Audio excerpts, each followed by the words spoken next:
Welcome back to our channel, guys. Where the case at? Where is it at? We don't take games. Where you put them on? A guy storms into the pawn shop all worked up and starts shouting about a missing case. He's demanding to know where it is, and he appears to be accusing the staff of removing it. The feeling of stress in the air is increasing, and it's obvious that something is wrong.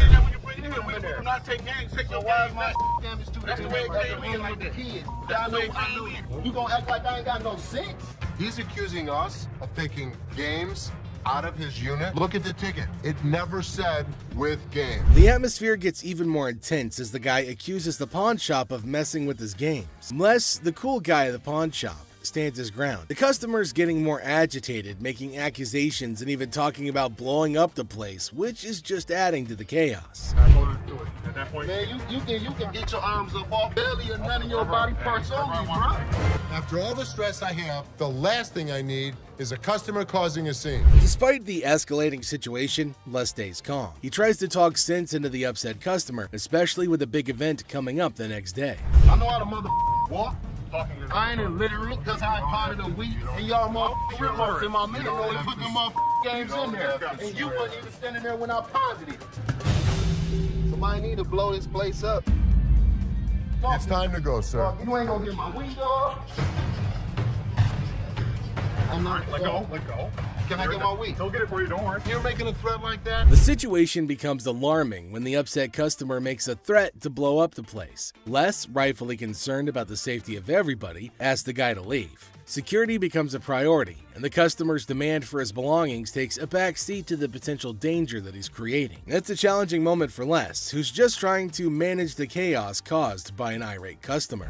Les, chilling at the pawn shop, notices a guy walking in, watch in hand. Les, being friendly, asks how things are going. The guy, hopeful, wants $400 for his watch. Les, the cool pawn detective, calmly discusses the watch's worth, revealing its value. The tension escalates, and the guy feels disrespected, using strong words and even threatening Les. Les, staying cool, suggests maybe he should have been given $400, hinting at a broken lamp that needs payment. The situation gets intense, with the guy considering if he should have taken the deal. The guy, still upset, leaves the shop, but not without some fiery words. Les reflects on the encounter, realizing maybe he should have given $400 to avoid the chaos. The drama ends, leaving behind a mix of emotions and a used watch. Life at the pawn shop remains unpredictable and full of surprises. How you doing today? Hey, pretty good. How are you? Real good, thanks. I'm Les. Les, I'm Randall. How are you? Randall, how you got a hell of a grip. Wow. What the hell is it? Call it a ring. Okay. I didn't think it was a bus. How'd you get it? I just got it. This guy smelled like a brewery. Okay. How much did you want? I'd like $500 for it. Why? Why? Because I need it. Yeah, I got get you. 2 DUIs. A person walks into the pawn shop, catching Les's attention. Things start getting interesting right away. The person wants $500 for a ring and shows it to Les. Les, being curious, asks where the ring came from and why they want to sell it. The person gets really mad when Les asks questions. The intensity in the air rises as the person angrily explains why they're selling the ring. Les stays calm, making it a surprising and dramatic moment in the pawn shop. Well, if it was gold, I'd give you more than 500, but it's not real. I know it's worth $500 and you're gonna give me $500. Well, actually, if this was gold, but it was brass. It had no value. I understand. You have court issues. The problem is, I need $500 for it. I'm sure please. you do. Man, I don't know why you need. As the conversation continues, Les drops a bombshell. He tells the person that if the ring were real gold, he'd offer. He explains that the ring is fake, not even worth $500, and he won't pay that much for a counterfeit ring. You gotta give me something for it. I can't give it to you. I'm sorry. Give it to me anyway. Man, you can give me something for it. No, you give me something Just don't for feed it. on the glass. This guy was ain't never gonna happen. We'll see about that. Show me. I will. Okay. Seth has done his homework and concludes that the pawn shop system needs to change. But is it worth the cost? Les certainly doesn't think so. Les doesn't mind losing a... Why would you be in this relationship? I don't want to take this from this guy. Enough. A guy brings in a really interesting piece to the store at the behest of his controlling girlfriend. Ashley only wants to focus on business, but Bobby J is quite bothered about the customer's relationship. Unfortunately, it's not 24 karat gold. Oh, it's not? It's plated, which decreases the value a lot. Let me ask you this. What else have you had to get rid of? Nothing else. The only reason. The kid's miserable. He's scared to death to say anything. We should have helped him. You can't have this. You can't do that. Would you ever do that to somebody? Can you just go over there and finish what you were doing before? I can have an opinion about something. You can, and enough's enough. Thank you. The gold gun that Les bought from the expert comes in and saves the pawn shop more money. However, Bobby J's only concerned about saving the customer from his girlfriend. Thanks to Les' expert, there's going to be no deal between Les and the scooter owner. I'm Crystal. Crystal, very nice to meet you. Crystal, I'm This is Ashley. How you doing, Ashley? Hi, how are So, you? what you got? I have these bag of stones that I found out of my grandmother's house. She just passed not too long ago. Oh, really? I'm sorry. I'm just trying to get enough money for her funeral to do what I have to do. Let me have, you know what? My gem expert is coming in this afternoon to look at a few pieces. You know what? If you want to leave these with us, I'll have him take a look. What the hell is my dad doing? He's getting his lady's hopes up for nothing. I'm going to show it to Bob. He'll make the final call. It's a waste of You'll time, see, Dad. you'll see, you'll see. Les believes that the stones might be profitable. However, Ashley thinks it's a waste of time and that it gives the seller false hope. Who do you think is right? Earlier in the day, a woman brings in a bag of gems. And Toss, they look just like crystal, but I have a gem expert, Bob. I'm gonna have Bob check them out. So this woman with these stones is coming back. Okay. Do me a favor.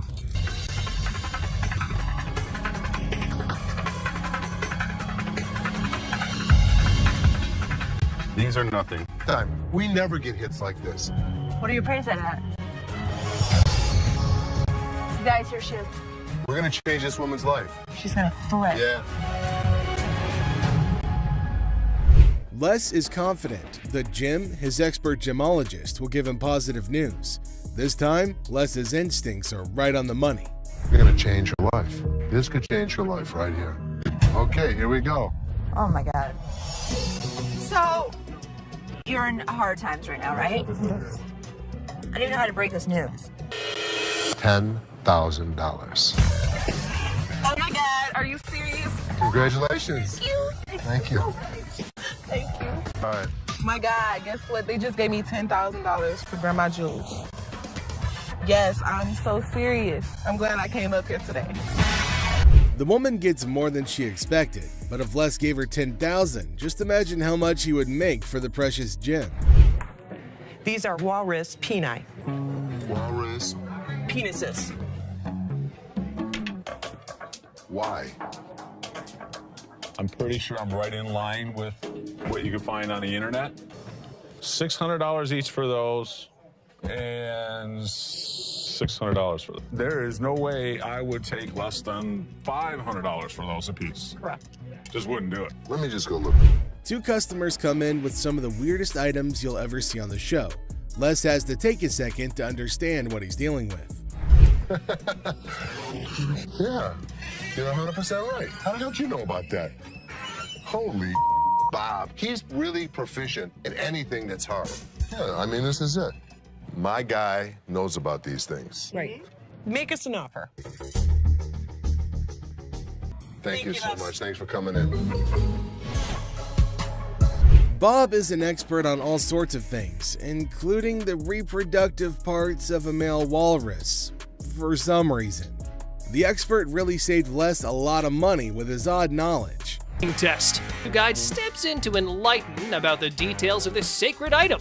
Prepare for a true education, folks. The cigar wooden Indian came to be the symbol for a tobacco shop back in the late 1800s. So the people that couldn't speak English and couldn't read English would know where to go. Wow, that was just some good load of info. But now, it's time to dive into the count of valuations. Let's break out the calculators and start the bidding. I'm not trying to beat you up. If you want to sell it, I'll give you $400 for it. I ain't gonna pay over that. Somebody walks in and wants to give me $6, it's gonna find a new home. That's what I can do. 400 sounds fair. I'll take it. Pinball.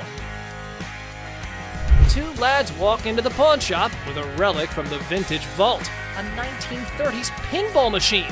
Our old man's in for the show. 1933 original pinball machine. 1833 to 1933, a century of progress. This was made to commemorate the 1934 World's Fair, which was held in Chicago. The World's Fair is where they used to show all the new and important inventions. it had the boss all ears, who was really captivated by the ancient Game Boy. And oh boy, Chumley's genius was shining brighter than ever. You didn't know that? No.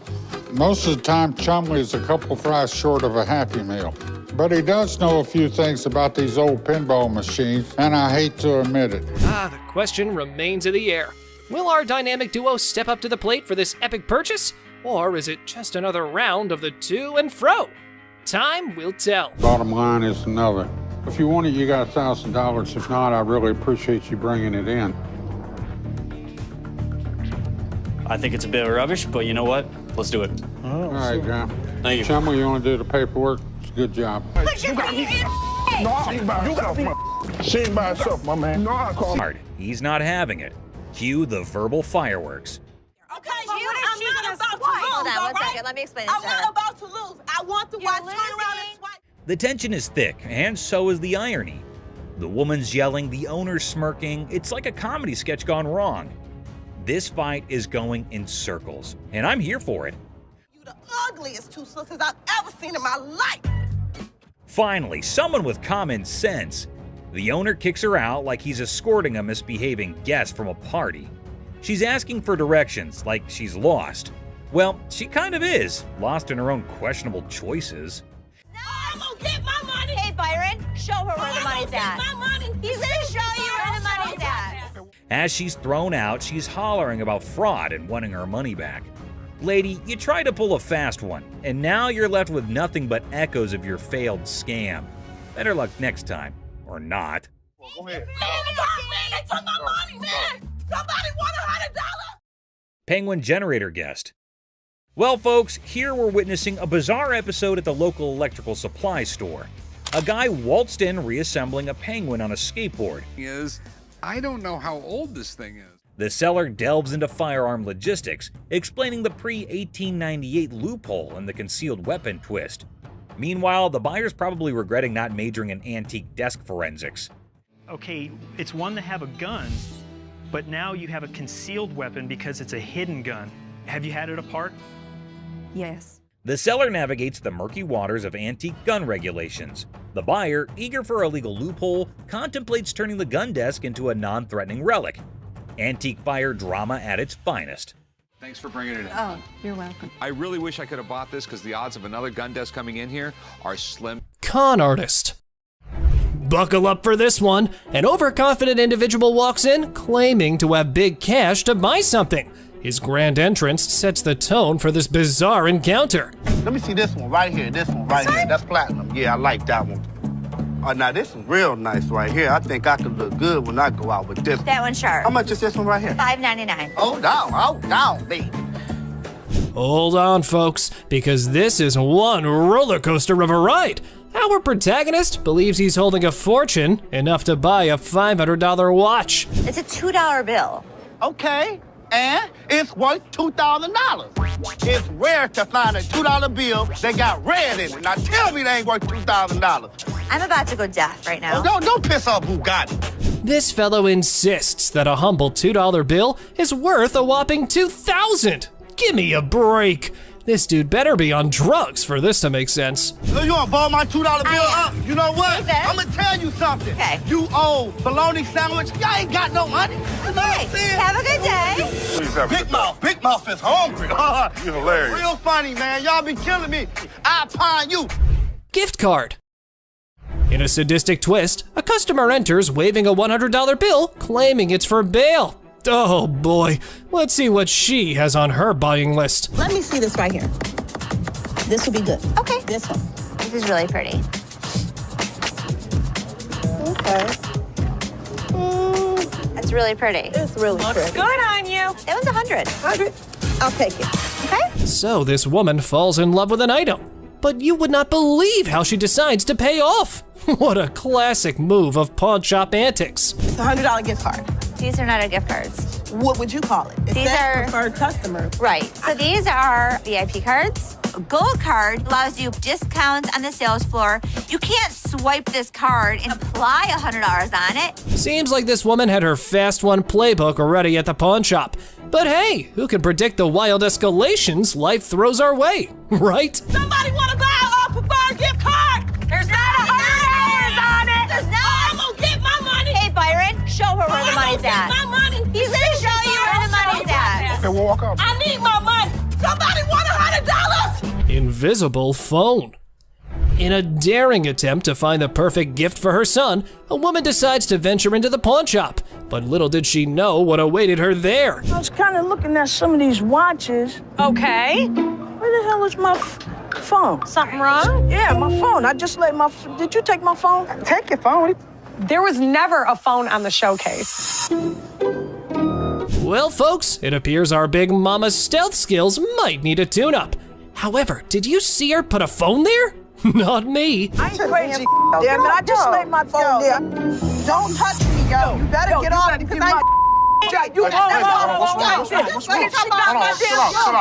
Calm down. There was no phone on the showcase. I laid my phone there. Can someone just ask this woman to keep it down a bit? It looked like she was indeed trying to pull a scam. However, this is how she decides to take cover. When you start attacking another customer in the store, you have got to get out. Yo, better get this lady because I ain't got nothing. Please, yo. listen. Nobody don't got time for this. Yo, get this old ass lady. You better get my mother. Looking for a boyfriend. A girl visits the pawn shop on the hunt for her beloved boyfriend. Can you guess where she might find him? Oh, you got it. It's none other than the store itself. Talk about a stroke of genius. I'm sorry, but who are you? Just get him for me. And so what's this regarding?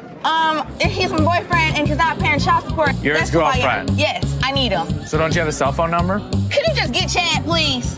I do have a Chad that works here, but I don't have time for this today. Our girl meets Seth, who's in a funny mood today. Get ready for a humorous encounter that'll surely make you laugh. It's time for some entertainment. Come on, grab Chad for me.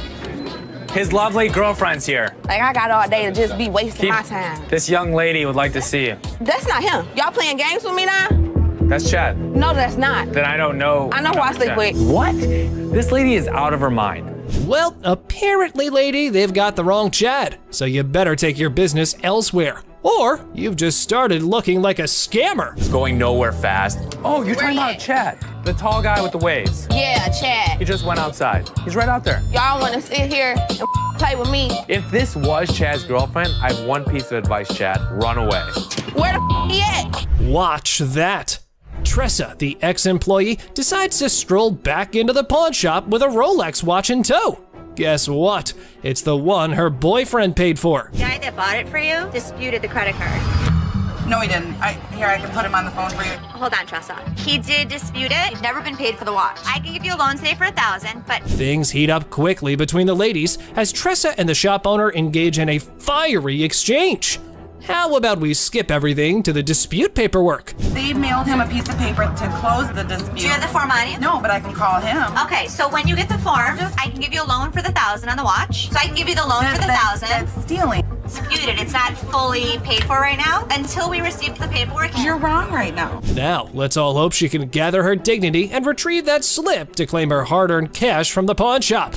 It was time for a little redemption. Let's do the $1,000 loan, and then I'll be back with the paperwork. Honest to God, you are so wrong.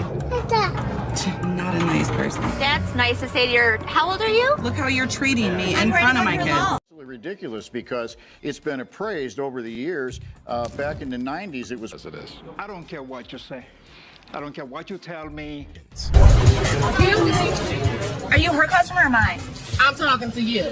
Come on. This lady got so irate because she wanted to be next in line. She wanted to be first. She felt that she was the most important out of every customer. You're next in line, so I'm gonna be right with you. Okay, well, come on. It doesn't matter. What the are you? You're not the police. I can talk to whoever I want to talk to. What are you going to do? You already know. In the opening scene, Ashley is at the counter with a lengthy line of customers. A sudden disruption occurs when a black woman attempts to cut in front of everybody else. Ashley confronts her asking, "What are you doing?" The woman becomes upset, but Ashley firmly asserts, "You can't do that stuff here." Goodbye.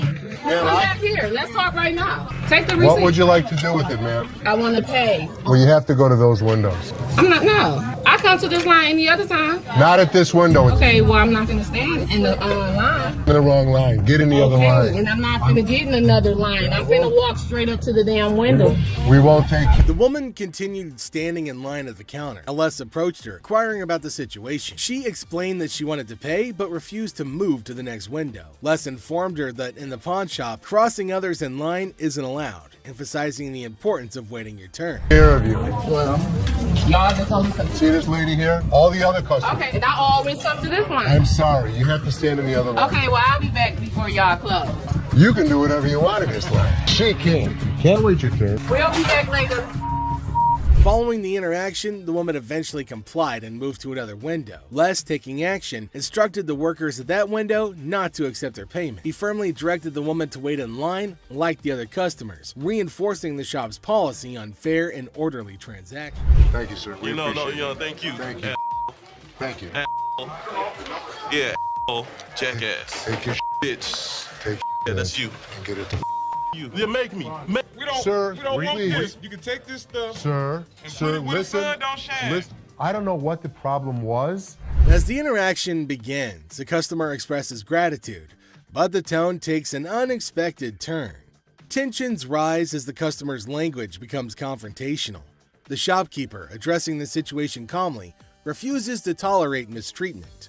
The dynamics shift from appreciation to conflict, showcasing the challenges of customer service in a brief yet intense moment. Came in here, tried to spend my money is what I did. That's what I did. Okay. And come instead of trying to come in here, I'm not even talking to you. I need a liver transplant. Why? Seriously? They didn't even look at these cards. Sour Patch Kids. The narrative unfolds with the arrival of another customer, visibly intoxicated. The shopkeeper navigates the encounter with a mix of tolerance and assertiveness.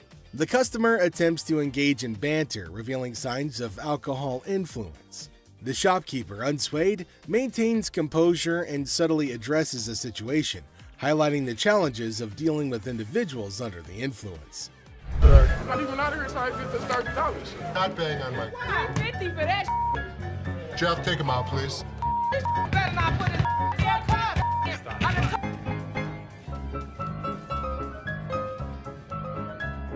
How would you? Man, what the?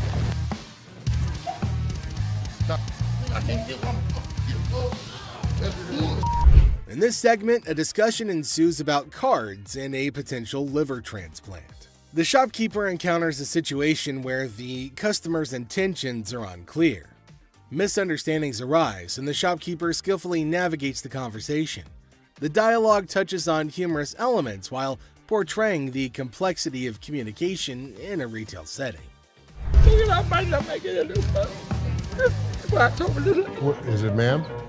Is it? I don't know. You tell me. Man, come on, you the dude with the ponytail? The wife's racking my nuts on the telephone constantly. Just tie 2 earrings in your ears. Does it matter? Just take it off, put it with mine a little bit, let it get a little bit more weight to it, and go ahead and give me my money. Does that make sense? Right this way. You can't come back. Damn this! Go out my way now! One of y'all touch me! I'll break this. I'm more than happy to go to the ends of the earth for you. When you come in like an ass, you be walked out like an ass. The scene takes a surprising turn as the atmosphere shifts. The shopkeeper reassures the customers that, despite challenges, the store is dedicated to going the extra mile for them. The encounter, starting with tension, concludes with an assurance of excellent service. This final part encapsulates the roller coaster of emotions within a brief time frame, showcasing the highs and lows of customer interactions. You need some help today? Man, how you doing, brother? What's the deal on this TV here? This TV right here is $400. $400? Yeah. I was in here 2 weeks ago, sold you this mother for $90. Now you're gonna ask me $400 for it, man? In the electronics section of the store, a customer named Robert engages in a conversation about a TV with the store employee. The casual tone sets the stage for what seems like a routine interaction. The customer questions the TV's price, sparking a humorous recount of a previous encounter where he claims to have purchased the same TV for a lower price. Are you kidding me? So you're making a $310 profit off me? Bull, man. Can I help you? Who are you, man? I come in here 2 weeks ago, just like I told this. Gentlemen. Do something with your hair, man. And then y'all gonna sell it for $400? You gonna make that much profit off me? As the dialogue unfolds, the customer expresses dissatisfaction with the marked up price, claiming the store will profit significantly from his purchase. A manager steps in, attempting to resolve the situation. Tensions rise as the customer questions the legitimacy of the price hike, and demands a resolution, emphasizing the financial disparity between his purchase and the intended selling price. Brother, Where's your receipt? can you not understand English, my brother? No, I can't, my brother. I don't believe they wants a TV for nothing. I'll just take the TV, man. No. The customer threatens to take the TV and leave without making a purchase. The manager issues a stern warning, asserting that any attempt to take the TV without completing the transaction will result in immediate removal from the store. The confrontation takes an assertive turn, with both parties standing their ground. First, I get this TV. Man, get above me. Man, get off me. Get my damn shoe. My damn shoe, player. You got my shoe. You got my money. It's joint. This guy was acting like a total baby. He wanted attention and he got it. Despite the warnings, the customer decides to leave the store, expressing discontent with the entire experience. He accuses the store of mistreatment and vows never to return.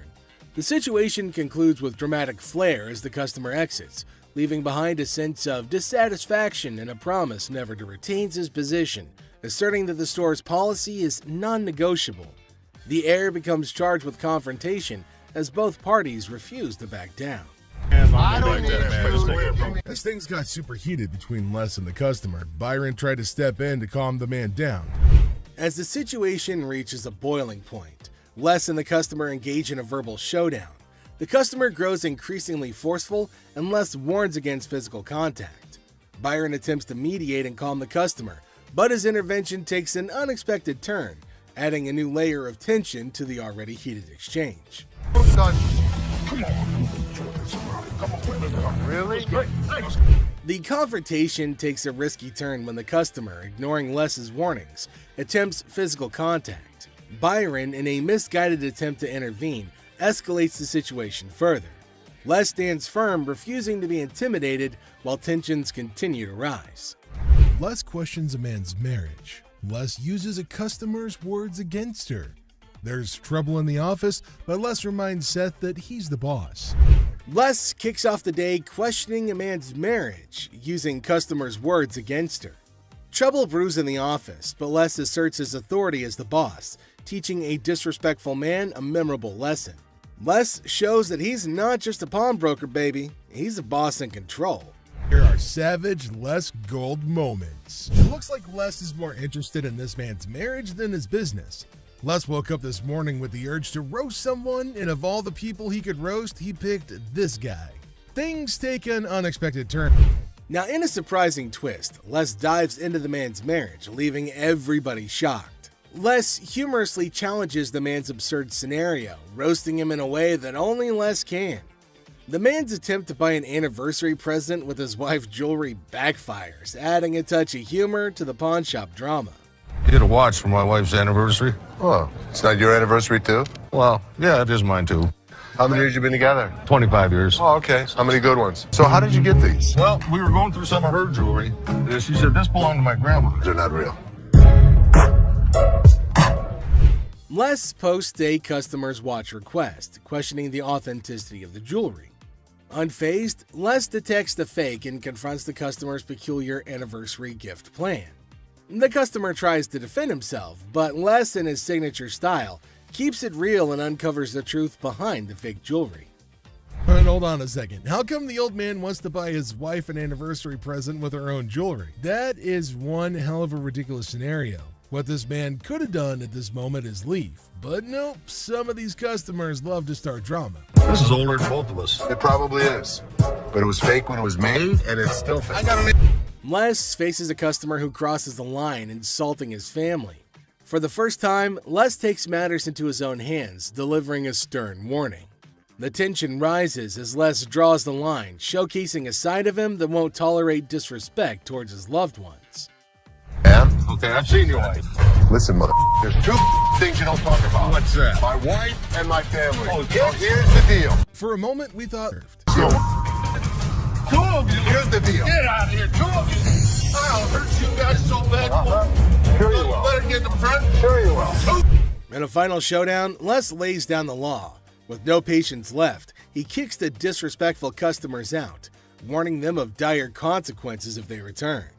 Les reveals his savage side, making it clear that disrespecting his family won't be tolerated under any circumstances. The plot thickens as Ashley confronts Seth about the apparent double standards. She probes into the intricacies of spending $880, questioning how bad it could be. Seth, in classic sibling fashion, argues that his purchases are all about resale value, a concept he conveniently forgets when it comes to Ashley's shopping habits. According to him, he's the revenue guru. You are just a hypocrite.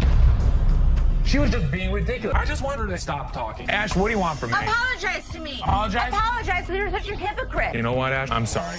I'm sorry that you're a bitch. You, Seth. You're such an ass. I am not going to forget the situation anytime soon. Seth better watch his back. Things heat up as Ashley demands an apology. Seth takes a nosedive into being the ultimate a-hole, apologizing for an $880 buy. Oh no. Instead, he hits her with a sorry not sorry for her supposed attitude, topping it off with a charming label. Well, let's just say that it rhymes with witch. Sibling rivalry reaches a whole new level on this show. Les is hit with some unexpected news. A few guys claim that they've been pawned by a girl from the staff. Les, ever the detective, approaches the situation with a mix of suspicion and humor, wondering aloud if he's either unintentionally swindling customers or if bizarre customers have taken up. The plot thickens as two disheveled DJs step into the scene, laptops held hostage. The atmosphere turns somber as the weight of the situation sinks in. It's a strange occurrence that has everyone wearing expressions of confusion and concern. Les, with his seasoned cool, casually queries about the laptop's ownership, revealing they're registered under the mysterious girl's name.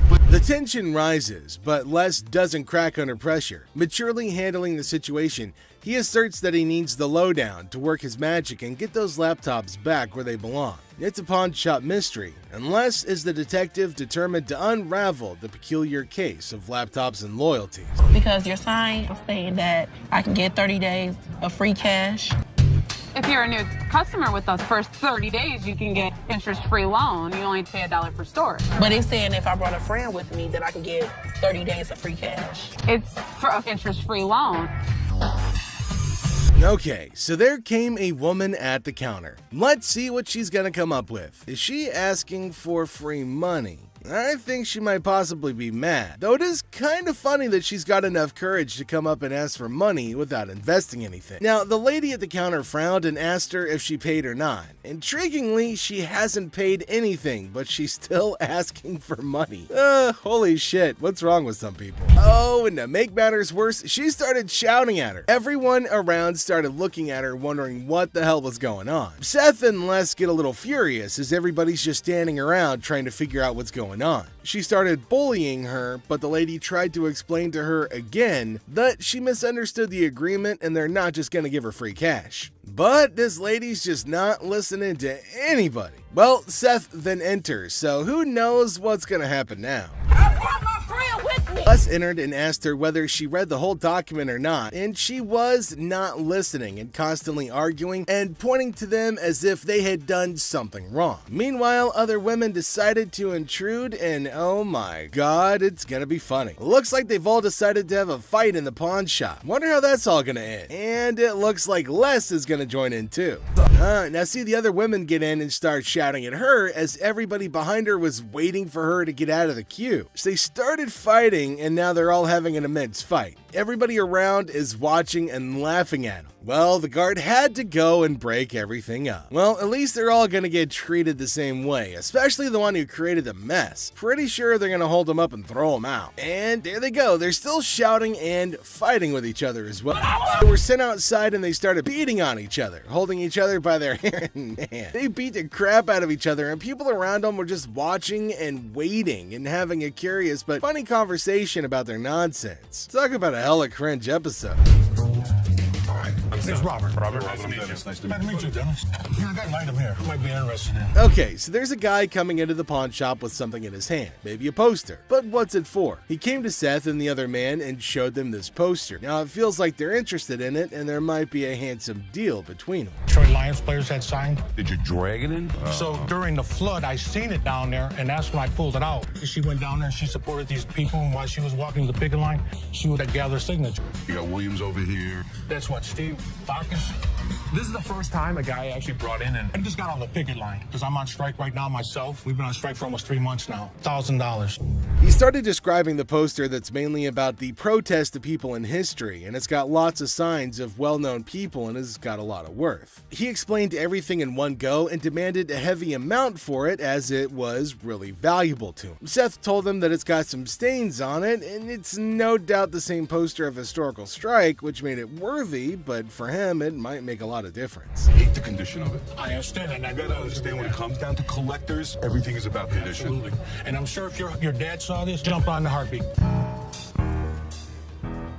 Seth and the man explained that it's not about the worth that he's asking for, in terms of thousands of dollars, but it's also about the condition of the poster, and it's not in a very good one. The man is continuously arguing that it's got signs all over it. If Les has seen it, that he'll definitely be surprised and definitely pay more than $1,000. Well, as for Les, he just came in. Sharper. They need to make an effort to close these deals quickly. Through my research in that, I seen personally that one just like this, Minto, and he got $950 for it. Right, so if that was mint, why would you want $1,000 for this? He only had one signature. I have at least a dozen. But with this tear up here, Yeah, and the and condition it's in, the water stain on the bottom, it's just a hard thing to sell. Yeah, but even though it's in this condition, how many of it exist? Very rare. And it's uncertified. Right. You know. I'll sell for $5. Les judged the entire piece and told him that he's asking for too much, and later on they further described that it's torn from the top and the bottom, and it's also got damage and they can't pay more for it. But he still won't agree to pay for it. But he did say that he'd charge $500 off of the amount, but they couldn't reduce it any further. Value? Let's make a deal. $75? No way. Who's gonna buy it from you? I'll just put it back in my basement, let it collect dust. Offering you just $100 cash money right now wouldn't make a difference, you're saying? 200. Nobody in life is ever gonna offer you more than us. According to Seth, it's a historical and cool piece and might be a profitable deal for them. So he asked the man if they'll pay $750 for it. But the man was stunned and said that they're paying too little. He said that you should pay more, but Les is arguing that no one can pay you more than this. You change your mind, we'll honor the 100. Which would you prefer, 520s or a $100 bill? 520 seems like more, wouldn't it? 520s. Plus to me. 520s right now. 100 hours.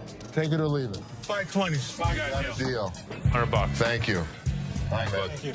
There's no question. It's a one-of-a-kind piece yet. It's a little bit of damage on it, but it's got a lot of autographs. I know we're going to make a profit. He asked for $200, but no, it's not going to be a good deal, and they told him to leave. The man in need got a severe shock and held up the poster thinking. Les again said that they can't pay more than $100, and after some time of quietness, they agreed to the deal. Finally, the happy deal was made. That is some bull. It may be bull, but that's the truth. I don't know how I got mixed up, but There's the game-changing point. Les, after listening to him, explained that he will reveal the truth now by showing the real receipt that they had. He went and came back with real receipts that they've been giving to the customers. There, he spotted major differences. He notified him of the major changes in the receipt that he brought. The man looked rather weak, started harassing both of them and started using personal attacks. They were all arguing amongst themselves. Pretty crazy. The attorney went back as he can't do anything for the ladies. you know purses, then you know the. As our unsuspecting customer strolls into the kitchen at chaos, little does she know what's cooking today. Ashley, patiently bracing herself for another round of absurdity, politely inquires about what the customer's looking to offload. The girl, blissfully unaware of the purse's actual value, confidently suggests a price that's almost a steal. And now the plot thickens. The lady asserts that if Ashley truly understood purses, she'd gladly accept the offered amount. However, Ashley, standing firm in her claim that the purse is torn and not, it's time to cue the drama. Ashley throws out the bold figure of $50, and it hits the customer like a curveball she wasn't ready for. Feeling the heat, our lady teeters on the edge of diplomacy and blurts out the unforgettable line. She labels Ashley a pepperoni ass and decides that she'd rather chat with anyone but her. Talk about spicing up negotiations. 3 males walked into a pawn shop. One of the suspects stood at the door as a lookout while the other 2 suspects walked directly over to the display cases. So, like, these 3 guys roll into the pawn shop, just casually strolling in. The other 2 guys, they head straight to the fancy display cases. It's all got suspicious vibes. And then, bam! One of them whips out a sledgehammer and starts smashing the glass. Things are starting to get pretty wild. At some point, a customer from the place is seen leaving calmly while the lookout tells her to hurry up. The suspects appeared to be wearing heavy-duty gloves in order. At one moment, a person from the shop strolls out all calm, and someone's keeping an eye on her, urging her to speed up. The people thought to be involved seem to have on these tough gloves, maybe so they don't get any cuts. Not to get cut while removing the glass from the cases. Both suspects placed the jewelry and many other valuables in the bags. So when they took off the glass from the cases, both of them put the jewelry and lots of other valuable stuff into bags. After that, they hightailed it out of the store in a black Mercury Marquis.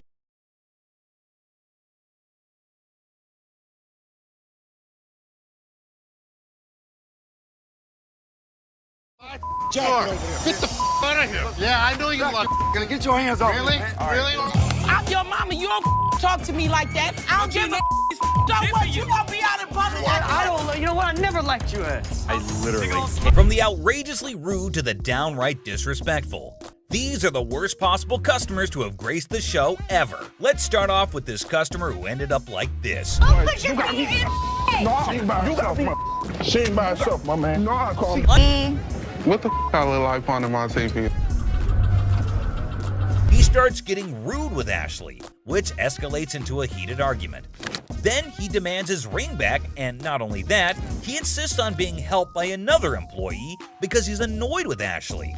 And guess what happens next? Put your finger in my face. Don't put your finger in. Yep, that's how he ended up there. Crazy, isn't it? This customer's behavior became even more disrespectful. Just to prove that Ashley was completely wrong and useless, that's when, as you saw, the big guy steps in and knocks him down. But he continues to yell and curse at her. Eventually, buy her in dollars for it. So if he can buy earrings for that much money, why can't his own mother? Alright guys, brace yourselves for the next chapter in Sharonda's jewelry adventure. But here's the thing, folks. That employee was just doing their job. It's a classic case of drama and tension in the workplace. Buckle up, because we're about to witness the clash of these two titans in the crazy world of hardcore pawn. This time, Michael approached Ashley and tells her that he has a mink coat for her. She immediately asked him if he had brought it in before, and he said he had not, but it was obvious to everyone except Michael that she did not buy a word he was saying. She was even more confused because it was the middle of summer, and he had just brought in a fluffy, thick jacket. And when she asked him if he had looked outside lately, this is what he had to say. Did you take a look outside recently? Oh, it's cold out there. Her face definitely says it all. Just to see if he was being for real, she asked him how he knew it was mink. And to that, he had the most ridiculous response. His visits to the store, he definitely had this coming his way. And finally, down to the #1 worst customer. He walks in and notices a table and immediately just announces to no one in particular that somebody needed to come to help him out with it. That's really not a nice way to ask. Jeez. Take a look at how he was behaving. He was being very crude, and Ashley notices his presence there very quickly, especially considering how loud he was being.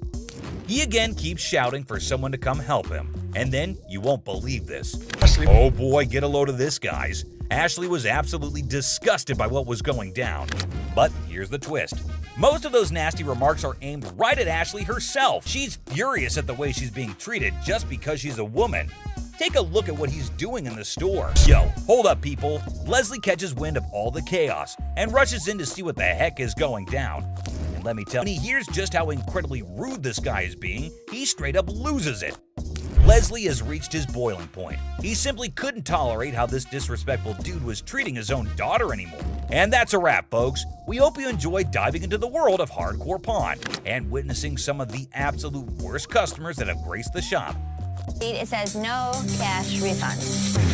One more problem that's really key to this whole thing. These are fake. Everything got off to quite a normal start until the lady customer was asked about the receipt. Yeah, apparently she was looking for a pass on that. Talk about being delusional. 2 options. You pick whichever option you want. You can leave. No, I ain't going nowhere. Second option What? is you can get the receipt and then Ain't no finish receipt. listening? It ain't no receipt. Finish listening? No. It's time to leave. I'm not going nowhere. It was like a verbal storm. As far as her reaction goes, well, let's just say it was quite the showstopper. Let's see how Ashley handled the situation. This is Joe. store. Wait a minute now. Get your hands off. I guess you're leaving. I'll be back. See you then. Little ass baby, you need to go get fed right quick. Con artist. Buckle up for this one. An overconfident individual walks in claiming to have big cash to buy something.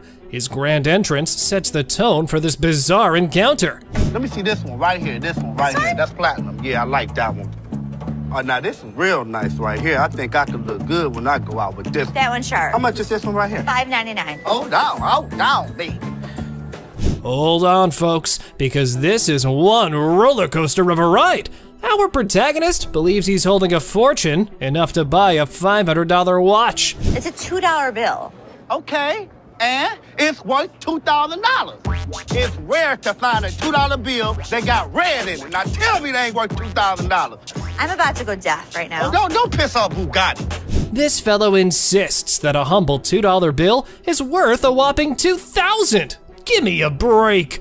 This dude better be on drugs for this to make sense. So you wanna ball my $2 bill up? You know what? Hey, I'm gonna tell you something. Okay. You owe bologna sandwich. Y'all ain't got no money. You know what I'm saying? Have a good day.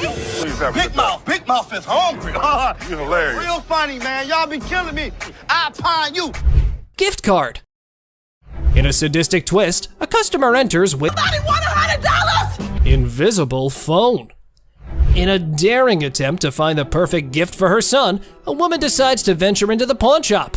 But little did she know what awaited her there. I was kind of looking at some of these watches. Okay. Where the hell is my phone? Something wrong? Yeah, my phone. I just let my. Did you take my phone? Take your phone.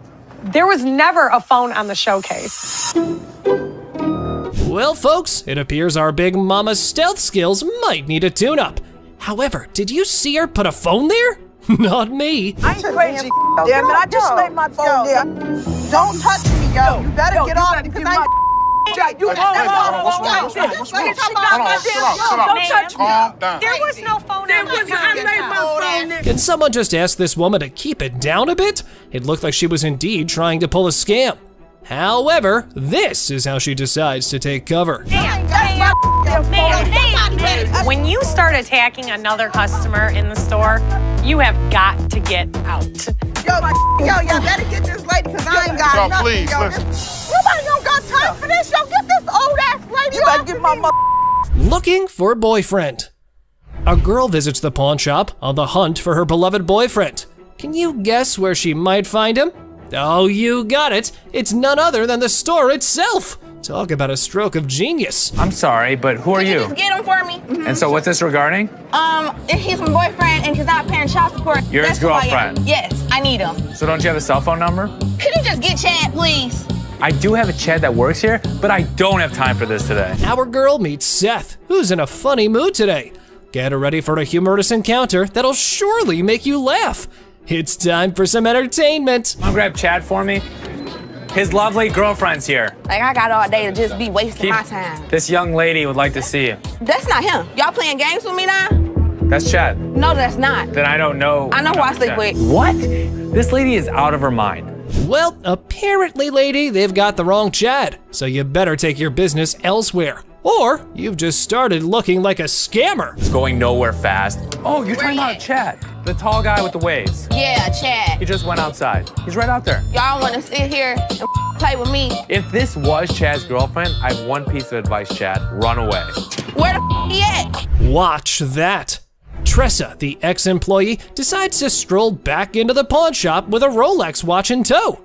Guess what? It's the one her boyfriend paid for. The guy that bought it for you disputed the credit card. No, he didn't.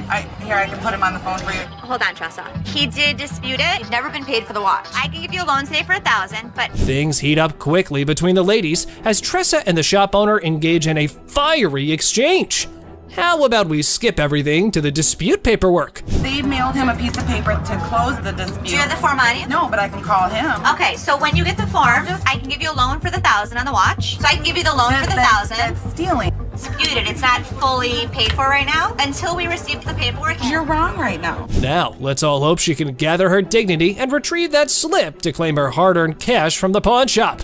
It was time for a little redemption. Let's do the $1,000 loan, and then I'll be back with the paperwork. Honest to God, you are so wrong. Not a nice person. That's nice to say to your. How old are you? Look how you're treating me in front of my kids. Give me a time for. Oh man! Man, why you break that, man? I did not drop it on accident, man. I didn't break it. I thought it was you, man. Oh, that's good. Now you shouldn't have that. Where's Nikki? The lady has arrived at the pawn shop saying one of the workers valued her earrings. And now she's just demanding the estimated price. What a mind wreck, I gotta say. Who'd you talk to? Nicole? Over the phone. Yes, But we ma'am. don't see. More than a symphony of annoyance. You ain't supposed to be talking to me like that either. Who the hell you think you talking? Two older folks enter the pawn shop with 1970s computers. They hope to sell them to fund a trip out west. Let's see if they were able to enjoy the blast from the past. Got some equipment here.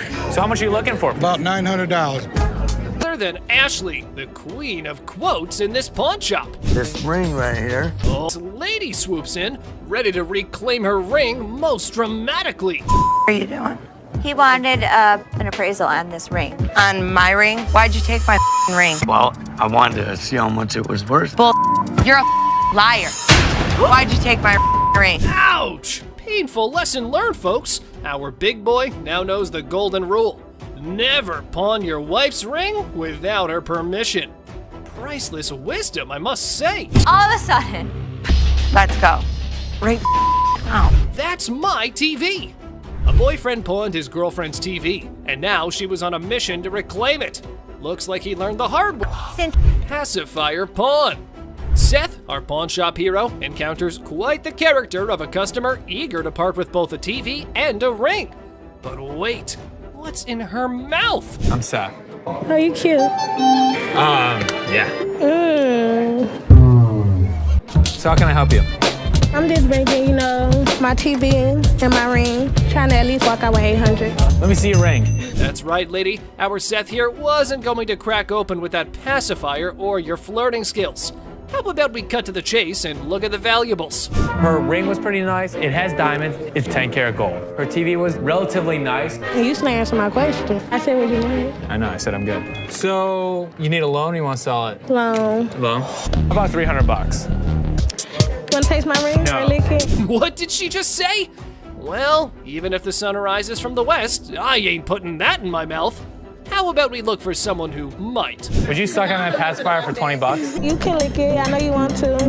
Yeah, you. Ready?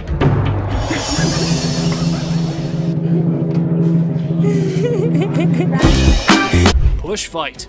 Two in a mood to listen to your story. Come take. Can I see it? Come with me. I'm a pawnbroker. I'm not a. Free grab. The girlfriend decided to pawn her boyfriend's Xbox, and now he's on a crusade to rescue it. Lesson learned, right? Pawning is such a brilliant way to solve everything. My girlfriend, she came up here and she got rid of my Xbox 360 and I came up here to get it back. Okay, you get the ticket? No. I can tell you her name and you can just give me my I can't 360. give you any information about somebody else's account. You just need to give me my stuff. But our man here forgot that this store needs a police report for such incidents. So how about you keep your volume down, gamer?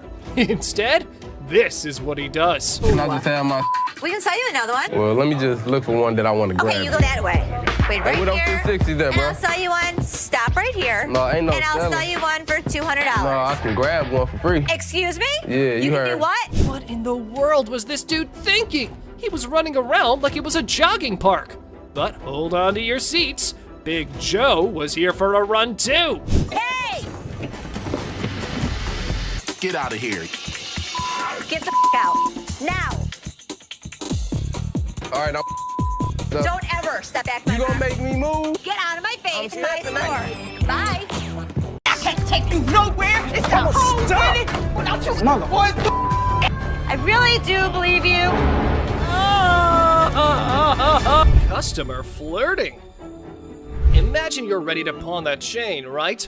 How about using your charm to score a sweeter deal? Remember Ashley? She had a customer smitten with a better offer. You're the first person I met when I first come here to this pawn shop. Yesterday, I come up here and I got my chain out. Now I gotta pawn it again. How much you have it in pawn for before? Oh, I had it on 120. I was gonna pawn it for 200. Do you wanna take a look at it? Yeah. Just wait, my friend. What's the plan here? You and Ashley? Do you like BFFs? Now, from where this unconditional love stems, suspicion might be knocking at your door. I can't find her name in the system. You sure can keep a woman waiting. Well, here's the thing. I don't even see you in my system. So you lied to me? I do like you. No, you lied. I adore you. I appreciate would not that. lie to you. Whoa, that confession strategy is next level. But hey, reality's the ultimate plot twist, right? Plans in our heads versus the real-time remix don't always sync up. How much did you get on this? I get last time 120. Okay. I'll give you 130. Okay. All right, step on over. I think I've got a customer for life. It's good to see you. Nice to see you. 700 cockroaches. No shiny metal, no problem. Time for a quirky twist. Snag those cockroaches and hit the pawn spot down the alley. Who knew creepy crawlies could be the new currency? Hold the phone, folks. His eerie charm's catching on. They are Madagascar hissing cockroaches. Oh! Ew! Ew! Ew! Ew! Did you want to see one? No! Close it! Yeah, those gross goodies. He's got his sneaky secrets for that oddball offering. I was using them to feed my Savannah monitors. That is disgusting. How many do you have? If you pick one of these up, they're actually heavy because there's so many of them in there. I really do believe you. Seriously, bro, we're talking $1 a pop. Those things are tough to sell, even as giveaways. It's like offering a lifetime supply of, well, nope. You better take them back home. I wish I had somebody that needed them. Thank you very much. I'm sorry. I bought living creatures in the past. Cockroaches isn't in our repertoire, but the best thing about it, the look on Ashley's face, priceless. That was gross. Chicken Man. Alrighty, folks, we've got the Rocket Man on our radar. But hold on to your feathers, because here comes the Chicken Man on a mystery hunt while eating chicken in the pawn shop. That's ironic. You hungry? No, not that. I got this for free. I work there, you know what I'm saying? Do you? Yeah, let me show you. Feel free to lay your chicken on the counter. All right, look, this is what I do. I say I got chicken and finger sucking. Come for a plucking. Looks like we've cracked the age-old riddle. Why'd the chicken cross the road? Well, to get a pawn shop watch, of course. But hey, buddy, you're not pulling a poultry prank now, are you? He's eating chicken while he's talking to me. Oh, all right, look, let me see them get right there. You're spitting chicken on the counter. That's for you, man. Can I see that right there? Sure. You see it? How much this cost? $1,200. $1,200. Check out Mr. Chicken over here. He's likely on a goof-off mission. However, Seth seems to be pretty annoyed. Oh, here's how he neutralized the chicken threat. Are you seriously gonna buy something, or are you just... You ain't even let me see. Dude, now you're bothering me. In a second, Byron's about to choke a chicken. Oh, choke a chicken? He's about to. All right, look. Make a deal. Byron, want a piece of chicken? You touching chicken? Come on, man, let's go. And you know what? You ain't got to touch me. Angry mom. This mama's boy strolls into the store, peddling his speaker. Seth's deal? Not winning any gold stars. Looks like our dude here is stuck in a pickle. I got a speaker. You got multiple speakers. We $150 short, so I'm hoping you guys can help us out. Realistically, I could sell you them for about $100. So what you trying to give me for this? I want 150. What you selling it or pawning it? Selling it. $45. Mr. Black, you're in for an offer based on your goods. Just a heads up though, his chat game with Seth could ruffle more scratches than a ticklish itch. So I can get you $45. I don't need from these mother. They won't give me what I want. You came in, you want $150. Damn. What? Mama, you don't talk like that in front of these people. I done raised you better than that. Now you apologize. I'm taking my speaker. What? Oh, yes! Preach it, mama! Time for a lesson or two. Junior needs a masterclass in manners. Let's dial up an apology for his bad language. I can't take you nowhere. It's the whole minute without you. Mother. What do I pay you guys for? I'm hiring her. Disrespecting Ashley.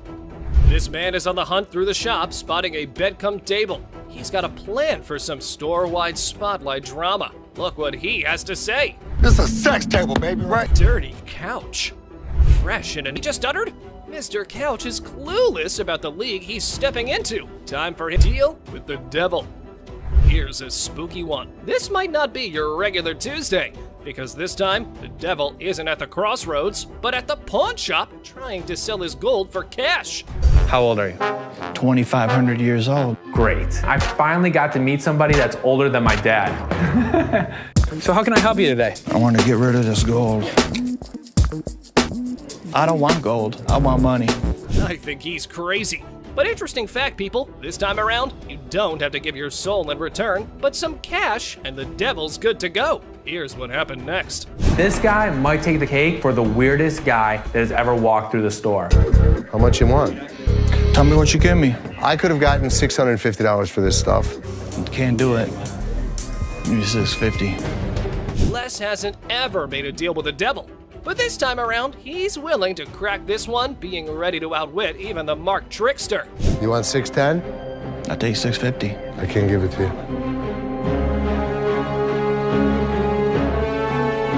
I guess we don't have a deal. You looking at, mother? Get the off me. Hey, what the you look? I need my $20. I want $100. No, mama, calm down. From crazy intense fights to mind-blowing brawls. Without further ado, let's jump into some wild action in today's list of the best fights on Hardcore Pawn. You won't believe how much this customer did when he couldn't take in the truth. Get the out of here, man. Get the out of here. Why are you standing behind me? It's a bright and sunny day at the pawn shop. But hold on to your hats, because we're in for a wild ride. This cool and laid-back Albanian dude strolls in with a bunch of ancient comic books. When I say cool, I mean it. Like, look at this. Les.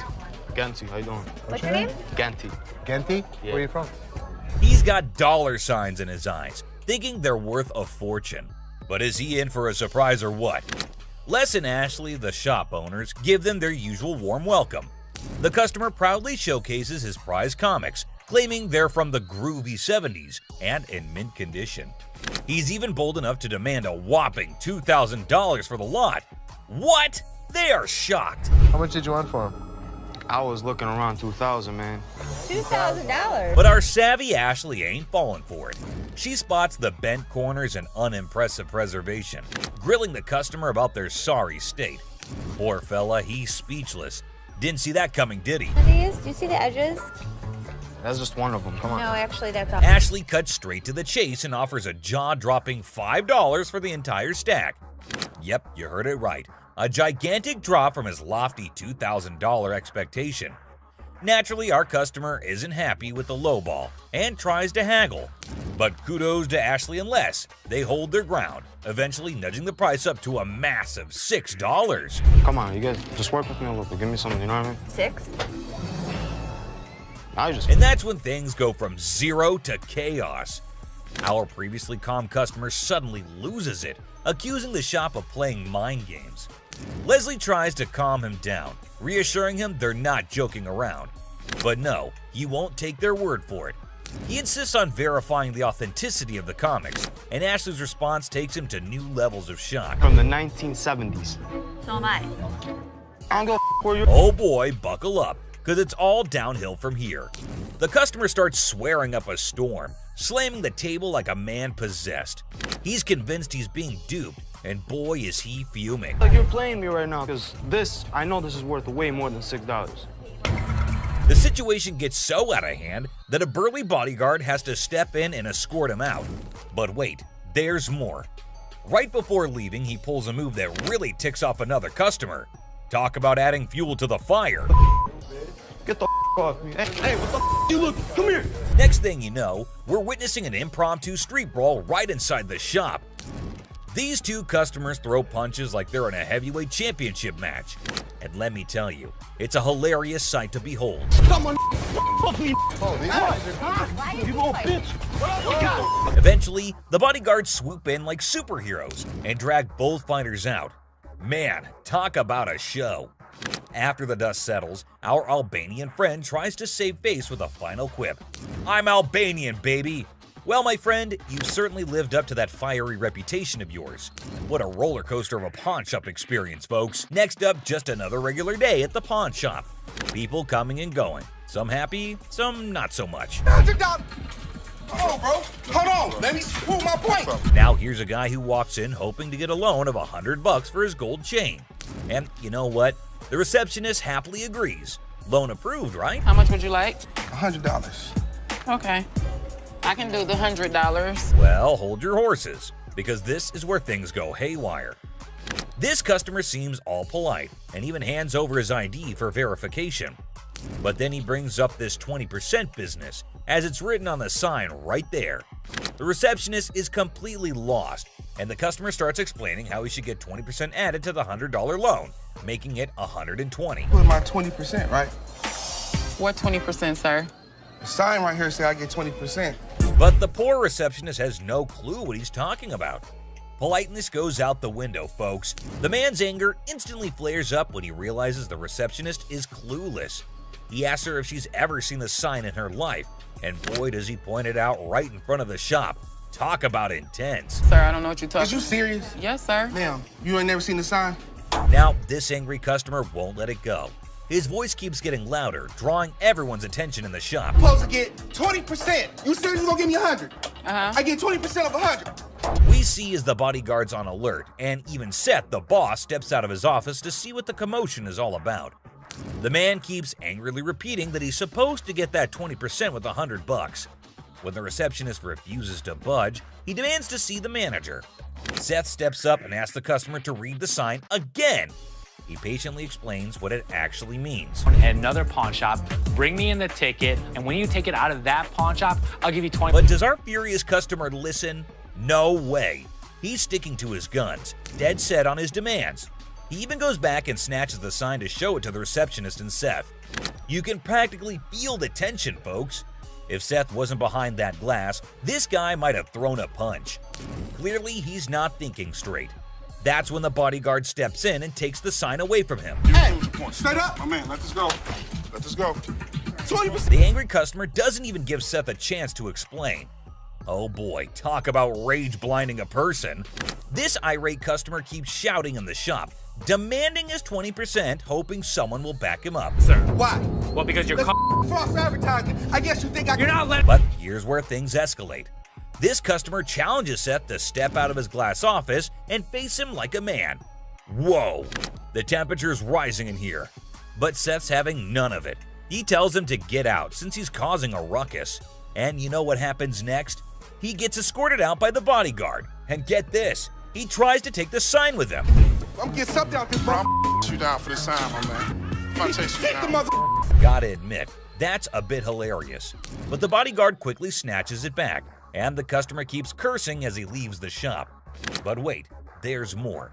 To show his anger, this guy grabs a harmless plant and throws it on the ground. Huh, $20 worth right there, bitches. Oh, man.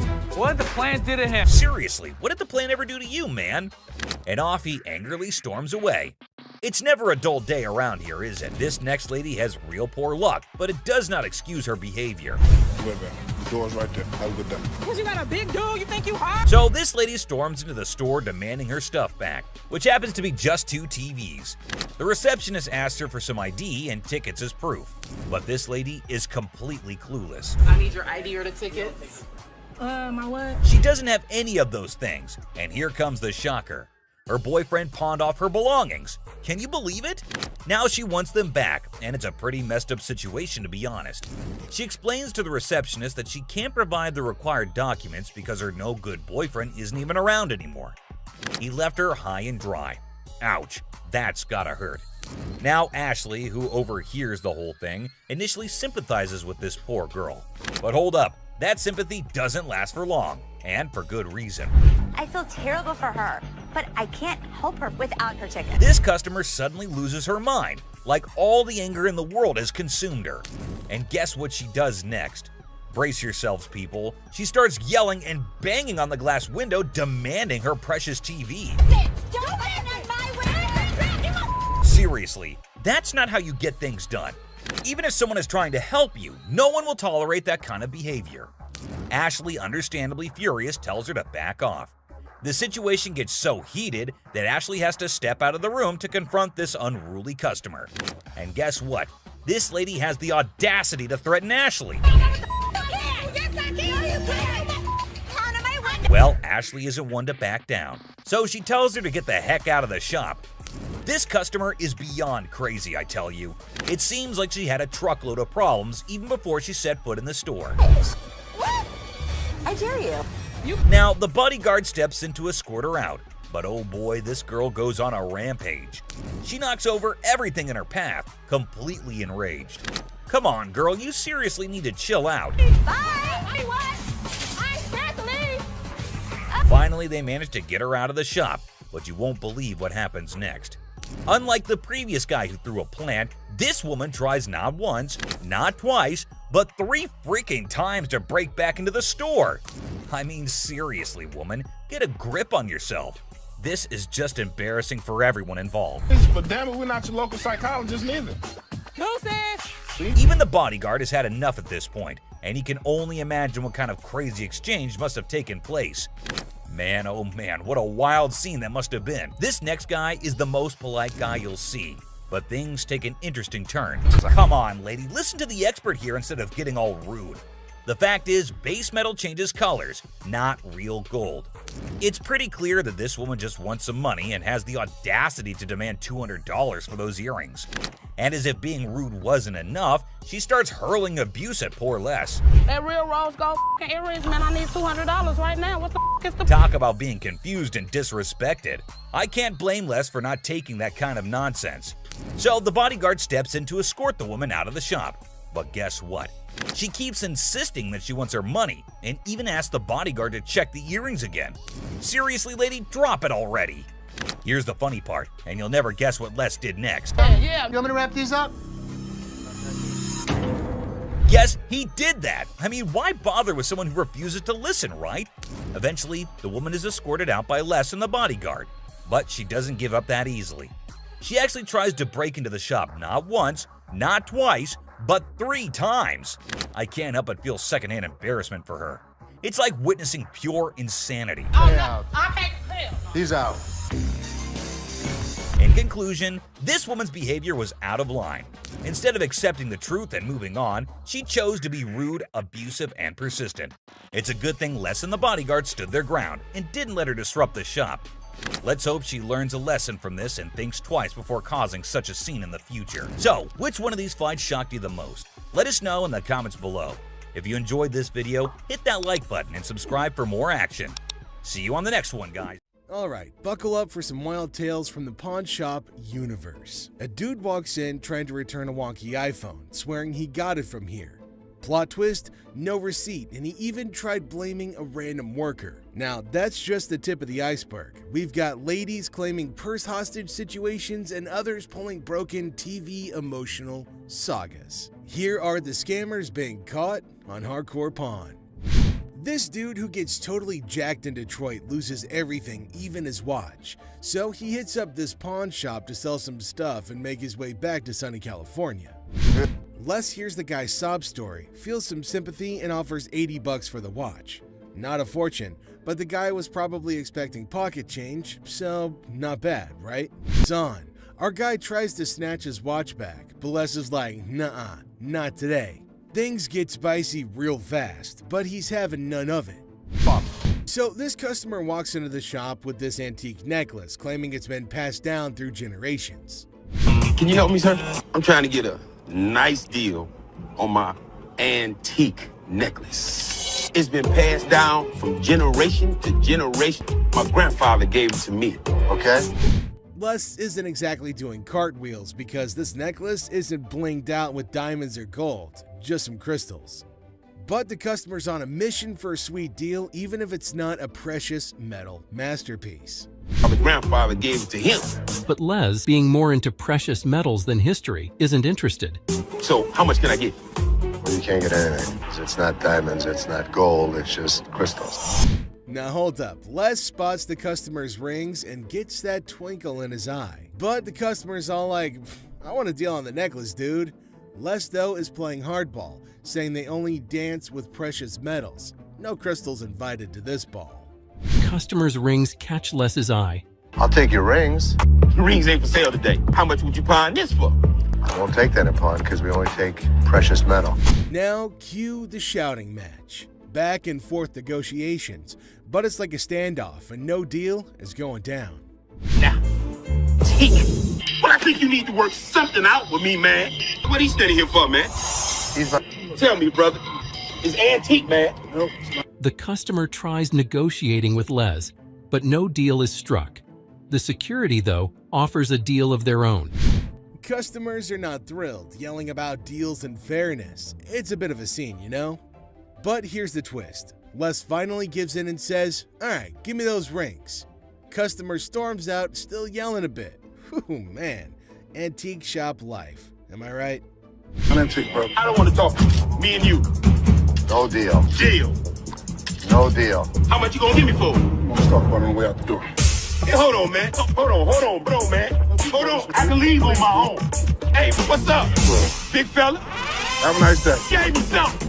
Give me the ring. I'll take the ring in pawn. Don't worry about it. These two guys roll up to the pawn shop claiming they got hustled out of their laptops and dropping hints that a shop employee might be in on it. Legally, Les says the laptops belong to the lady. He can't just hand them over. The guys are desperate, suggesting a name switch on the ticket, but Les is like, nah, those laptops are technically hers. If they can ID the employee involved, he'll hand back their computers. They leave, but they can't deliver. Finding whoever the employee is, Pawn Shop Pro suggests they hit up the cops and file a report. Guys are desperate, try to negotiate, but Les shuts down any rule bend. The boy still thought, but out of nowhere, he switches to R-rated mode, throwing around some colorful language. Let me lay on this mother. Was it a sex table? Damn, I'll get some on this mother boy. Come on, Ashley, man. Les isn't having any of it. Bitch, that's what I've been screaming for. Come here. Get your ass over and shut up. He's like, Ashley, we need backup. Shut this down. Now it's getting wild. Dude is on a bed. There's commotion. It's like a party, but not the good kind. Get kicked in the face? Look, let me ask you something. No, you be quiet. Look, come this way, baby. If you let me, I'll be slapping that ass. Les steps in and drops the truth bomb. We're not turning this place into a free-for-all. But hold on, he's not just playing referee. There's the threat of a face kick. Yikes. Really? We don't think so? You don't disrespect my daughter-in-law? Les isn't messing around. He tells the customer to get off the bed, making it crystal clear, don't mess with my family. His family. I'll tear that up, boy. Tear that out of here. Understand that? The customer throws out an apology, but man, what a scene, right? With my kid. I'm sorry, man. Don't with my kid. I'm sorry, Les. I'm sorry, man. This guy, Mark Hollingsworth, waltzes into the shop with a kind of sketchy idea. He's all like, I own this company dealing with watches, cars, and parking problems. But trust me, his sales pitch is as smooth as sandpaper. Yes, Mark Hollingsworth. Mark Hollingsworth. Do you have a company out that does any of your, watches your lot or anything like that, takes any of the cars out? We do. Right off the bat, it's clear Mark's trying some passive-aggressive marketing. Les isn't buying it, though. Mark's still pushing, suggesting towing away illegally parked cars. Les, smelling potential scams, puts his foot down. No signing anything. Better business venture than what? Well, then probably what you're working out right now. Man, I must be missing something. Okay, well, there's nothing to be missing. If somebody's parked illegally, we want to be... Tension builds as Mark insists on linking their businesses. Les draws the line, saying Mark can't come in and shake him down. It gets really intense, and Les gives Mark an ultimatum. Leave or get tossed out. I want the business. We're kind of working the area right here. What does that mean? Well, I'm going to give you... Les, not one to back down, successfully kicks Mark out. Mark, feeling a bit defiant, says he'll be back, but Les isn't bothered. He's like, you're not welcome here. But he just won't get a clue. This is going to be our business as well. No, it's definitely not going to be. Listen. No, you listen. You are not coming into my business and trying... Very nice way to promote a business. Right here, Here's the way it's going to work, sir. You can leave nicely, or we can throw your ass out. I tried coming in here. Nobody comes in here shaking me down. Do you understand that? Les has got grit and refuses to fall for dodgy deals. Mark's attempt to twist his way into a business thing totally backfires, leaving Les with one message. His pawn shop isn't a playground for shady schemes. I'm not leaving anywhere right there. Yeah, of course you're not. I'll be back in this. All right, come on back. And him, and... Well, at least they managed to buckle up for this one. A dude storms in on a mission to find the perfect anniversary gift, a watch for his wife. It's their anniversary too. Sweet vibes, right? The next customer comes to the store in search of the perfect anniversary gift. I need to get a watch for my wife's anniversary. It's not your anniversary, too? But hold on, he hits us with a curveball. Wants to trade in a necklace that supposedly belonged to his grandma. Mine, too. She said, this belonged to my grandmother. Probably worth a lot of money. I just want to bring it up here and see what you think. Maybe we'll do a trade for a watch. Plot twist. Les finds out it's a fake. Oof. But this dude still got game, pushing for that watch trade. When he discovers that the necklace he brought is fake. Well, do you really want me to tell you what I think? They're not real. But it was fake when it was made, and it's still fake. What are you going to give me for this? I want to trade for a watch. It's fake. I'm not interested. Les ain't fooled, though. He's like, nah, that necklace is worth zilch. The persistent husband insists on making a deal. Let me see what you got in watches. And so what are you saying? This is worth absolutely nothing. Absolutely. The situation. And then it gets spicy. The persistent husband starts trash-talking Les's family. Big mistake. I am? Okay, I've seen your wife. Lucky you. Yeah, lucky me. Oh, man, big mistake. Les draws the line telling him there are two things you don't talk about. Wives and family. I don't think so. This crosses a line for Les. Listen, mother. Two things you don't talk about. Wife and my family. The little boy and that. It heats up. A little scuffle breaks out and security has to step in. Badass daughter of yours. Get off of me, don't. Where you got to go? Les isn't letting it slide. He's like, get out and don't let the door hit you on the way. Wide. I hurt you guys so bad. Sure you will. Better get the two people, fat man. Get the out of here. 2, 3, 4, up the door. Ashley's dealing with this guy who wants to pawn his grandma's ring, and it's kind of a bummer because she recently passed away. Sad. Les takes matters into his own hands. Time to go. Nikki's got this customer who's upset about the cash offered for her golden bracelet. They usually give me 3. Okay, gold dropped, so That's not my problem. She expected $300 like last time, but Nikki says it's $250 now because the gold price did a little dance. She started clamoring for a manager over and over, like that was gonna solve anything. I want to speak to your manager. What price did you give her? $250. And you need how much? 3. Okay. Just because the price of gold is going down, that's not worth much. A man from Dallas walks in. What you got here? That's a watch my grandmother gave me. And how much did you want? I'm trying to get 5. The guy's not having it. He wants to talk to someone who knows their stuff. Yeah, you see this discoloration on the side? No. Rose color metal in there, looks like copper. I see gold. But it's not gold. I wouldn't be able to take it. Can't give me nothing. Les tries to reassure him, but things go south. The guy's all frustrated, claiming his watch is worth $500, demanding to talk to the jeweler. Sorry. Can I talk to somebody that knows what they're doing? You can talk to me. Unless you're bullshitting me, man. I have to get home, man, this week. I understand that, but it's got no value. It does have value.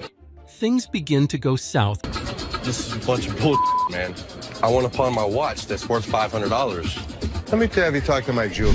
Now, when the jeweler says it's basically worthless, things get wild. The guy goes off, and before you know it, he's getting escorted outside unceremoniously.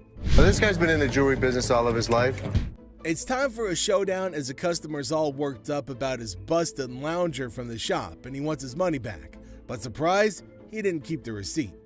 Money back. Ab lounger I bought here, man, workout. Now, this thing obviously couldn't handle what I was doing on it, so 2 days later, it don't even work. Let's lay it out. No receipt, no refund. But this customer's not having it. He's all about the money, not interested in an exchange, and things get loud. Security's on standby.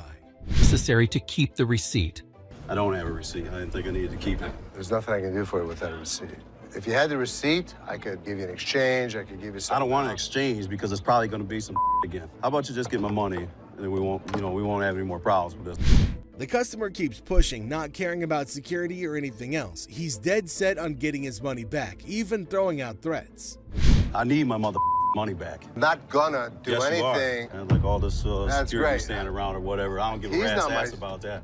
There better be some money. When he sees security, he gets a bit jittery but doesn't back down, demanding even more backup. It's a feral showdown at the pawn shop. It reaches the point of no return. Oh, son. Come on. Come on, man. Let's go. Really? Let's go. I told you last time. We got you, buddy. Bring a couple more. Come on. We got you. Bring a few. The Gold family gets hit with a shocker when they catch their own employee, Christina, in a sneaky scheme.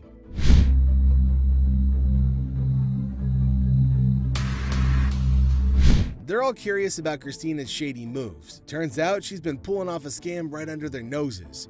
During busy times, she's cooking up fake loan tickets, sneaking money from the pawn shop. The family's jaws drop. Total disbelief. At your merchandise. Yes. I wrote up the loan. Okay. I wrote it up, but I only did it when we were busy. So they confront Christina about it, and it's a mess. Her crafty plan makes it tough to figure out how much she stole. The numbers they're throwing around hint at thousands of dollars gone. Money off of them bit by bit. And so you wrote it up for $350? Yes. And what about this piece right here? How much did you give a loan on for? The Golds are just stunned at their own employees' audacity and cunning moves. Stolen. Would you wrote up a fake ticket and stole money from us? I can't hear you. Yeah. Yes. Les tries to cut a deal, saying spill the beans and maybe they'll go easy. But Christina's all defiant, giving vague answers and stalling. How much money do you think you've stolen from American Jewelry? Would you say it's over $1,000? I don't understand what that is. Yes or no?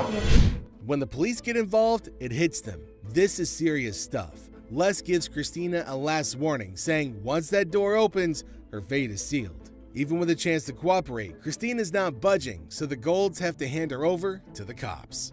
You're just stealing from us all alone without any knowledge of anybody else stealing from us, correct? Last chance, because once that door opens and the cops come in here, I have no option. With the way she had to do their dues. Okay. All right, check this. A customer walks in wanting a receipt for something she already owns. Item that they already owned. We don't give out receipts. What you mean you don't give out receipts? When we give you your item, that's your receipt. That's proof that you paid to take it out. I need this receipt to show what I spent my money on. So I do business with... Les says the item itself is proof of purchase, but she's not having it. She insists on a receipt to show what she spent her money on. With the answer, Bitch, give me my mother receipt. I need a receipt. My man needs to know what the I spent my money on, and you sitting there looking all stupid and you can look at... Even with Les trying to talk sense, things go south. The customer gets all aggressive, throws around some colorful words, and even threatens physical harm. Security steps in and the manager gets called, but it's getting more heated. Bitch, I beat your mother ass. I ain't got time to play with your ass. Somebody give me a mother manager up in this bitch. The manager shows up, but Les is done. He tells the customer it's time to hit the road, but she's not backing down. The I've been doing with my money. Can I get I don't know what the you've been doing with your money. So you gonna sit there and act like that? Yes. Bitch, I'll burn this mother down. Okay, it's time for your ass to get out of here. Security tries to escort her out, but she resists, causing a scene and accusing them of making her fall. Hands off me! You better get your bitch! Oh, no,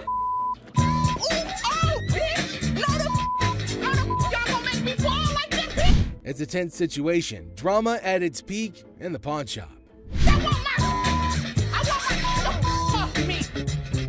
A customer walks in dead set on selling his jacket at a price he thinks is fair. Rightfully deserves in mind. I'm looking to get some money for it, man. I'd like to get, and I'm going to get, about 50 or 60 bucks. Can't walk out of here. But things get wild as he brushes off small talk, just wanting the cash ASAP. How long have you owned this jacket? What's it matter how long I've owned it? Just give me some money, man. The employee tries to chat, but the customer's all about getting a good deal because of medical needs. Negotiations kick in, and the customer flat out rejects offers, aiming for 40, 50, or even 60 bucks. Problem I need to deal with, man. All I want is some money. Give me 40 bucks, 50 bucks, man. At least 60. Now, Les, who's usually quick with this stuff, finds himself in a twist. He throws 20 bucks on the table, making things even more tense. Normally, he'd have booted him out for being rude. I'll buy it from you for 20. 20? Are you nuts, bro? Security jumps in, forming a shield around Les, expecting trouble. Not as nuts as me, though, brother. Give me You something wouldn't for it, have a man. clue how nutty I can be. I'm a crazy mother. But the customer's not backing down, claiming he's capable of unpredictable actions. Les holds his ground, hinting at the security measures, saying being reckless won't end well for the troublemaker. Imposing man. Want to get hurt today? I wouldn't be too stupid if I was you. Buddy, so what if I jump at you? Oh, I don't want to do that, man. See that big gun in this mother? As things calm down, Les gives props to the security team for keeping order. The customer, realizing the odds aren't in his favor, acknowledges the security team's lucky presence. Somewhat peaceful conclusion. They're lucky they got you, man. Yeah, because if we don't have him, then we got him. Well. And if we don't have him, then we got him. And then we got 3 other mother behind you. Ashley, a customer walks in dead set on selling his watch. Put his watch in here. No beating around the bush, he wants at least $400, claiming the watch is worth $820. Les, keeping it real, says he might pay around $7 for it, but the customer, not having it, wants an F for the watch, meaning $400. 7. Come on, tell me the truth. What'd you really pay? Telling you the truth, man. Come on, give me 4. Give me 4 for this watch, man. Come on, man. Asking for $400. As things heat up, the customer starts yelling about having a baby on the way and struggling. Les congratulates him but sticks to his offer. The customer, frustrated, keeps pushing for... Call, give me like $450 for this watch. Why are you yelling at me? I got a baby on the way, dog. Congratulations. I'm sick of living at the crib, man. Come on, give me $400 for this watch. Then it takes a wild turn. The customer starts insulting Les, calling the place a hoe-ass place and breaking things. Security steps in, telling him to clean up his mess, but the customer's not backing down, hurling vulgarities and challenging Les. Baby on the way to go do this bull to me, dog. 400? Oh, I'm sorry. This is a bull ass place, man. This whole ass. Les decides he's had enough, goes around the counter, showing he won't take any disrespect. The customer, seemingly oblivious, keeps up the aggressive act. Les, he goes around the counter to take matters into his own hands. Touch me, homie, dog. Touch me, dude. I'm out this bitch, man. Y'all, man, for real. Y'all, I'm out this bitch, dog. Ashley's dealing with a customer who says his watch is messed up, but surprise, he doesn't have a receipt. Hi. Hi. How are you? Not good. I got a little issue here. What's your issue? Bought this watch from you guys a couple days ago and it's not working. The guy claims he dropped a bunch of cash but can't remember how much or show a receipt. How'd you pay? Cash? Cash. How much did you spend? I spent a lot of money on that thing, man. Okay, number one, I'm not swearing at you out of respect. Ashley, smelling something fishy, decides to play along and points out a problem with the watch. She's like, Rolex watches shouldn't have this issue.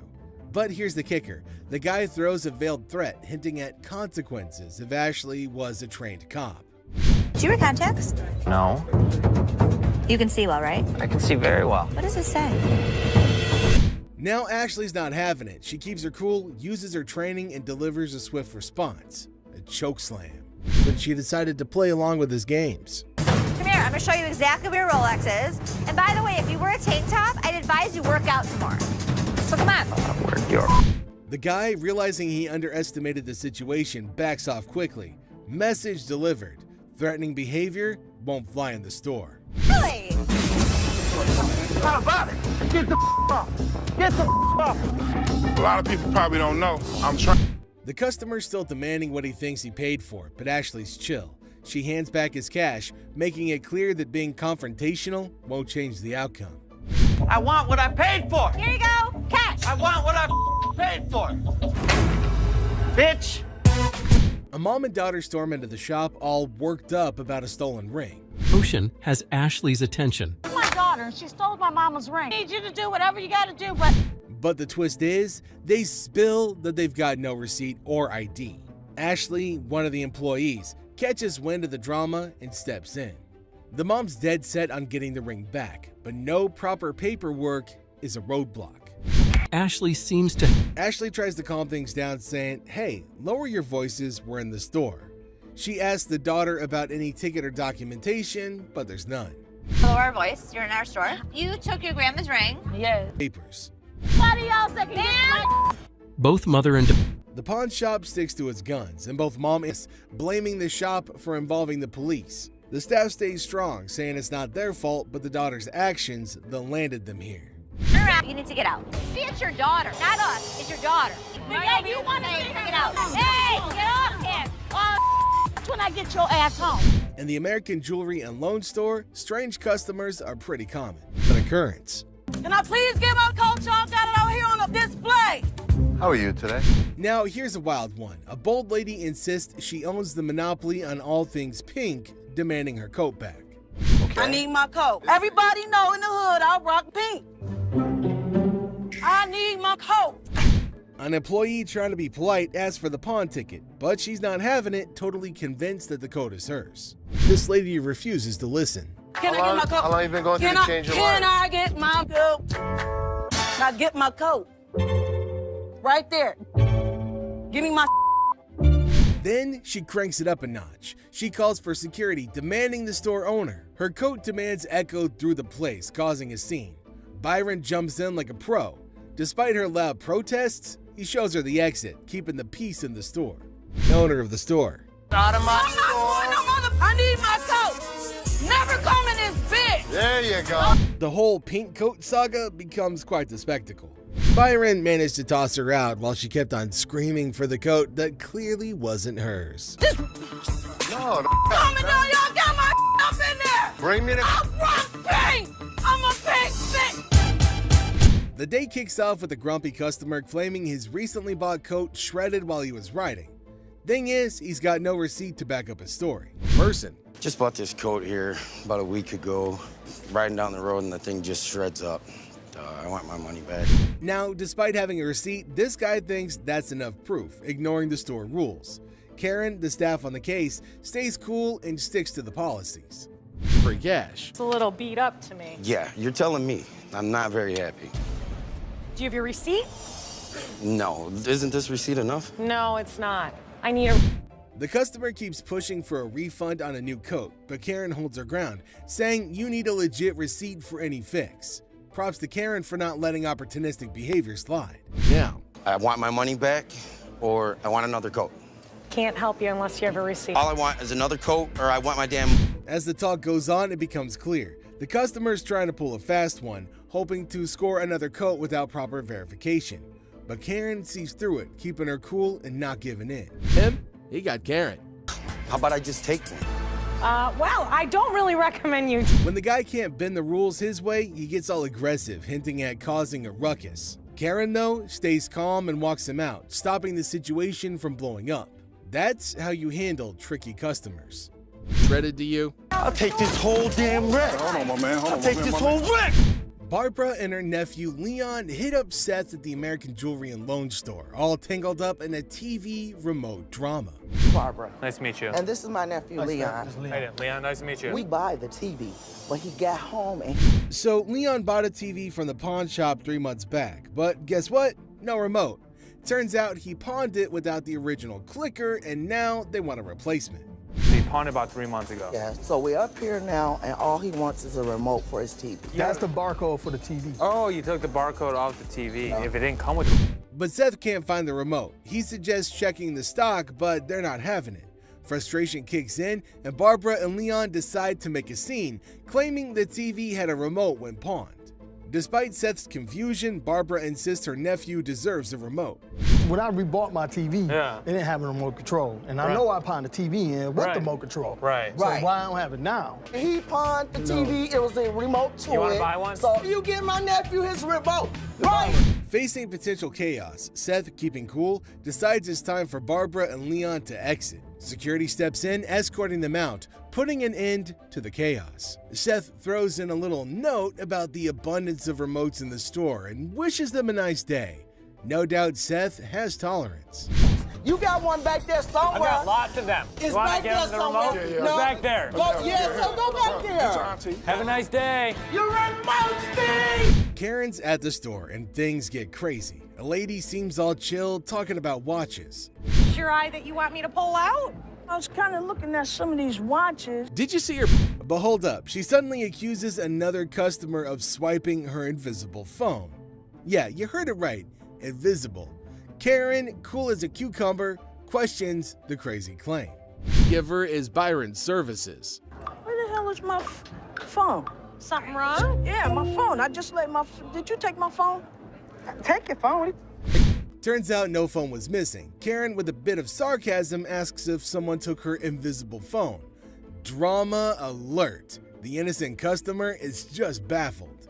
For Karen. Get the manager. You Don't touch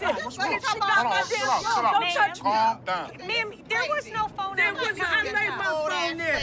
The lady, frustrated that her trick failed, goes off. Karen unknowingly adds fuel, mentioning the end of the lady's gangster years. Boom. Emotional explosion. Knowledge of. Yo, y'all better get this lady because I ain't got nothing. Please, Yo, listen. Crazy. Trying to chill things out, Karen tells the lady to calm down. The store, once quiet, turns into chaos. Karen's dealing with it, but man, unpredictable customers make it a wild ride. Proves a little too much. Your gangster years is over with, baby. Calm down. You ain't gonna need that cane. Go ahead. Karen's handling of the situation. Oof. Man, put the cane down. Chill out. Gangster, calm down. What you calm down? You ain't that bad. Calm down. I am. On what seemed like an ordinary day at the shop, a quirky customer shows up at the shop claiming he wants to pawn some stuff. But get this, he's only got pictures of the items. But I got some pictures. I don't want to bring them up here. It's cold outside. Right.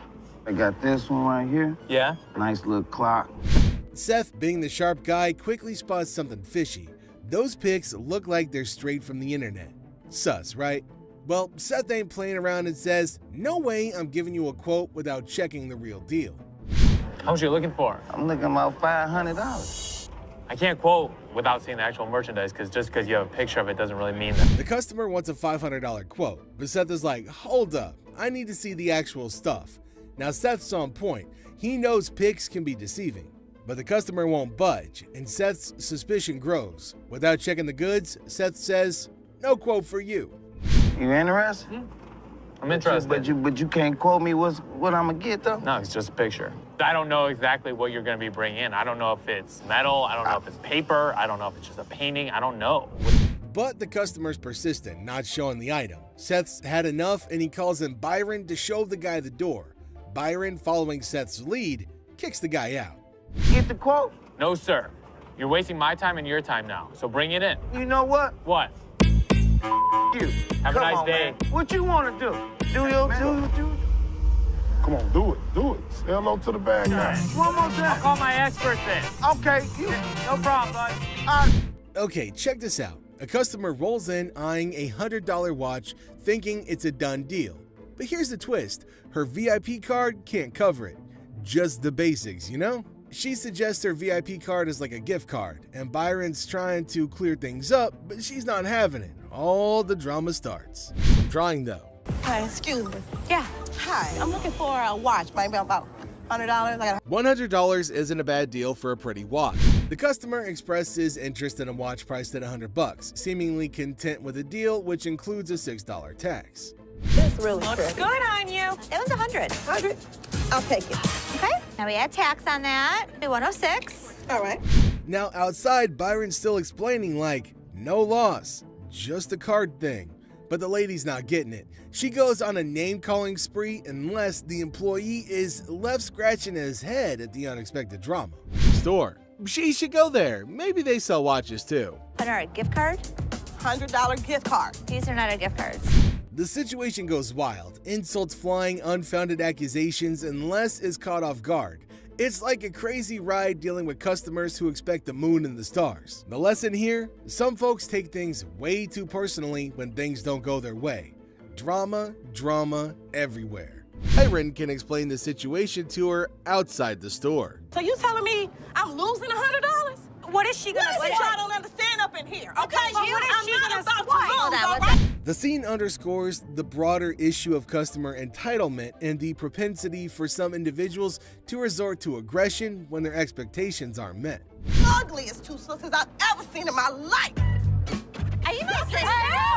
Sister? What up? Somebody want to buy a preferred gift? Seth's in the shop, right? Then this guy walks in all hyped up about wanting a PlayStation 3 for $70. But hold up, he's seen it cheaper elsewhere, so why is it even here? How much are your PlayStation 3s? How much you want to spend? I got 7. Seriously, he mentions having seen the same item for $70 to $80 at other pawn shops, prompting the question of why he didn't pursue the purchase from those establishments instead. Good deposit if you want. You can make payments every 30 days. Keep it in as long as you'd like. Does it come with a warranty? Seth, being cool, suggests payment plans and throws in a warranty, but this dude flips out. calling $70 ridiculous and claiming he sells them for $100. Things get heated and Byron's on standby for security. It comes with an as-is warranty. This is bull. I sell them for $100. That is ridiculous. Oh my God, it's 70. I want some. As the tension escalates, the customer raises his voice. Unbeknownst to him, Byron, the security presence, is prepared to intervene if the situation spirals out of control. Voice raised like that, we'll be more than happy to speak with you. What's up on this for $70? Show me $70. Seth tries to calm the storm, invites the guy to talk it out, but nope, confrontation is the name of the game. To cool things down, Seth throws a challenge. Show the cash if you're serious. But surprise, surprise, the dude can't show the money. So with Byron there, Seth basically says, adios. Ride, big boy. Big boy. Ride, big boy. Push me, big boy. Here we go. What you want to do? You think I'm about What you want to do? I come down this level, beat your ass down here. Les is just doing his thing when suddenly a lady rolls in all fired up saying, I want my money back. Station. I want my money back. I paid you $500 for this purse. I want my money back. Now, she claims that she dropped $500 on a purse and now thinks that it's fake. But here's the kicker. The store doesn't do refunds for sold stuff. Les, smelling something fishy, asks for a receipt. You know, proof of purchase. But she's not having it, gets all sassy and threatens legal action without any proof.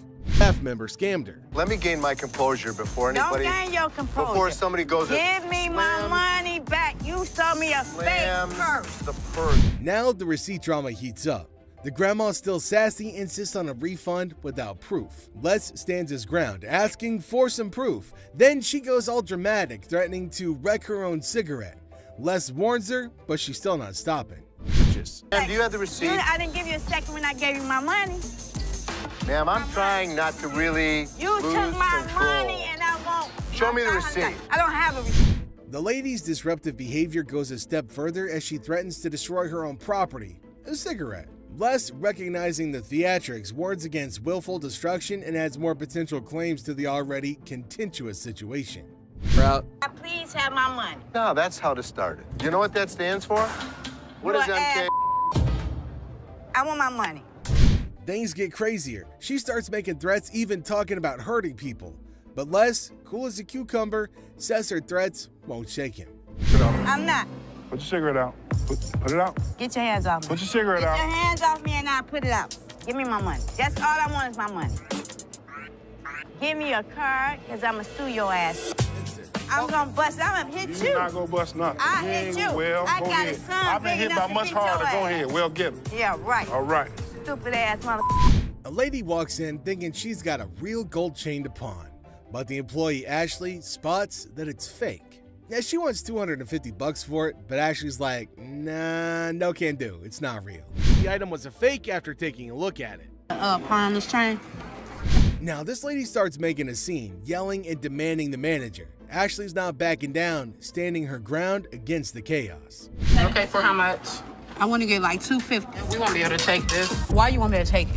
because it's not real. What the It is real. Ashley steps up, the lady still claiming her fake chain is real.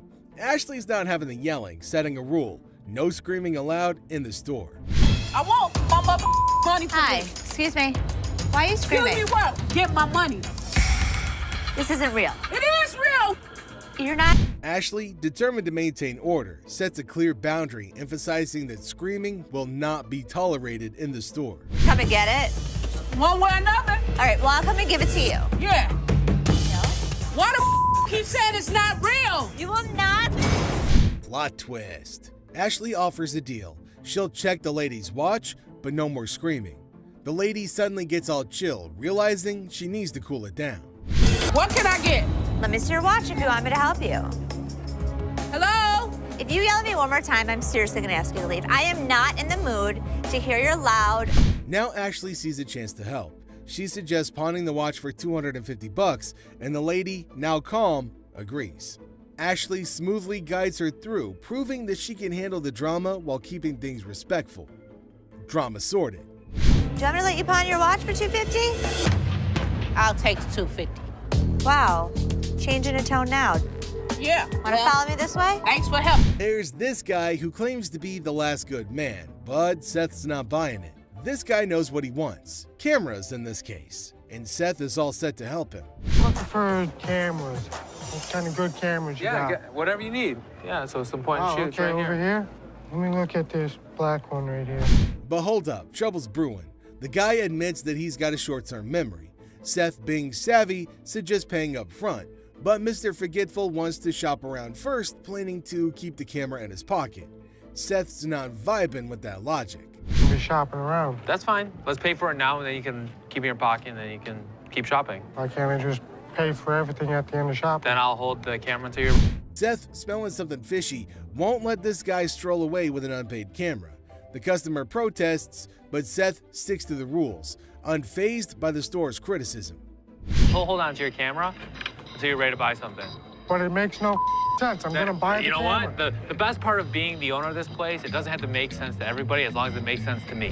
Offering to pay up front, the customer isn't happy and throws shade at the store. Seth, cool as a cucumber, shows him the door, keeping things in check. Thank you, sir. But I want to buy the camera. Sure, $90, sir. Your store's a bunch of... You can leave, sir. No, you won't let me buy it? Have a nice day, sir. I'm still shopping. Store sucks. A lady storms into the pawn shop, dead set on getting back her shiny new Dell laptop still in the box. It's a brand new Dell in the box, never been opened. Never been open. Let me see. The shop says it was pawned, but she insists it wasn't. The employee checks the system, and yep, there's a code saying that it was pawned. Now, she's not buying it and accuses the shop of shady business. B-O-W-I-E. She got something in pawn? Yeah, she does have. Refusing to accept this information, the customer accuses the shop of hiding her belongings without reason. However, the employee explains that there's a valid code for the item. Trying to keep it professional, the employee explains there's a legit code, suggests going to the windows for help, but she's not having it. Instead, she's getting more worked up, doubting the shop's honesty and integrity.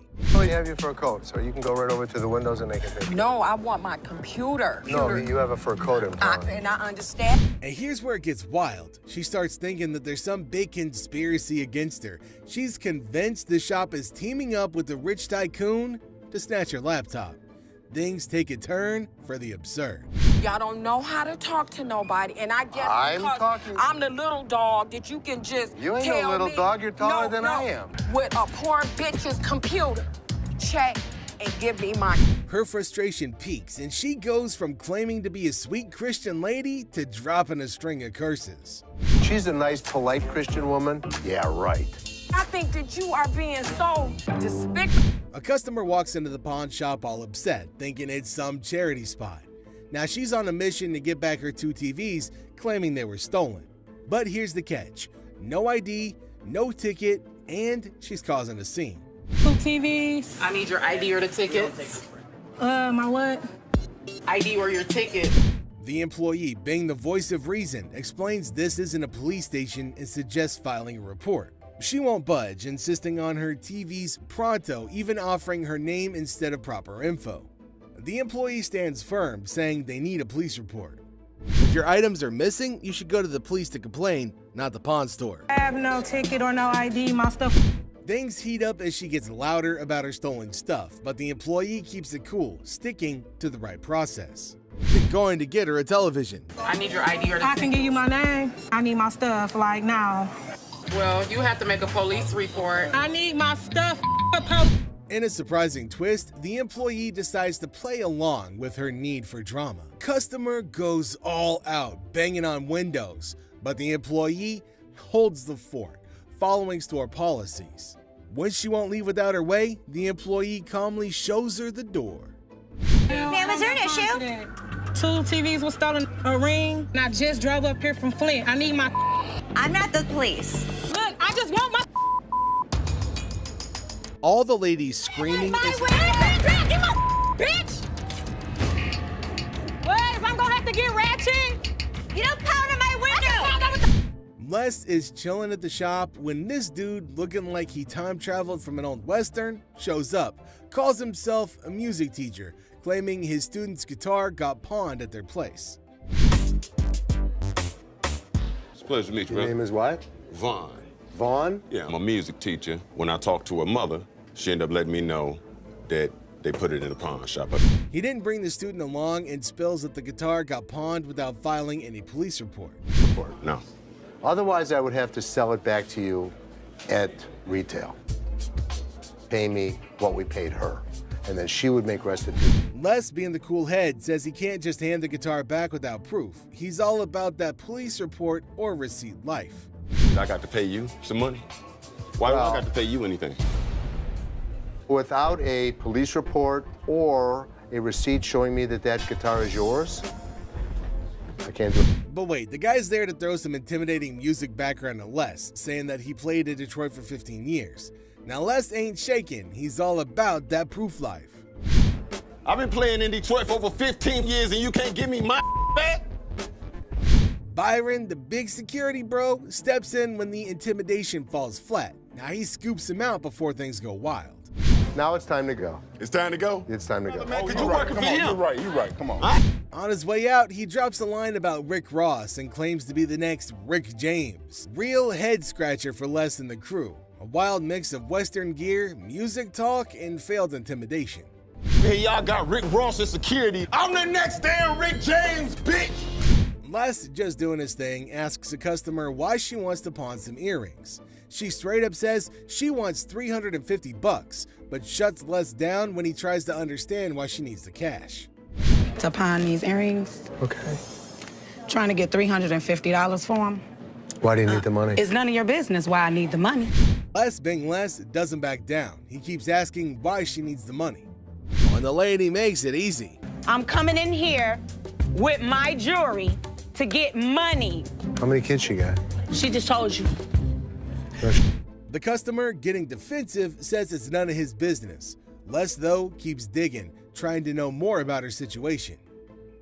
Things get wild when the customer thinks Les is poking around on purpose. She's getting more and more annoyed, not liking the questions about her life. But here's the twist. Les catches her saying the earrings are real, but not with real diamonds. This gets him suspicious about the jewelry.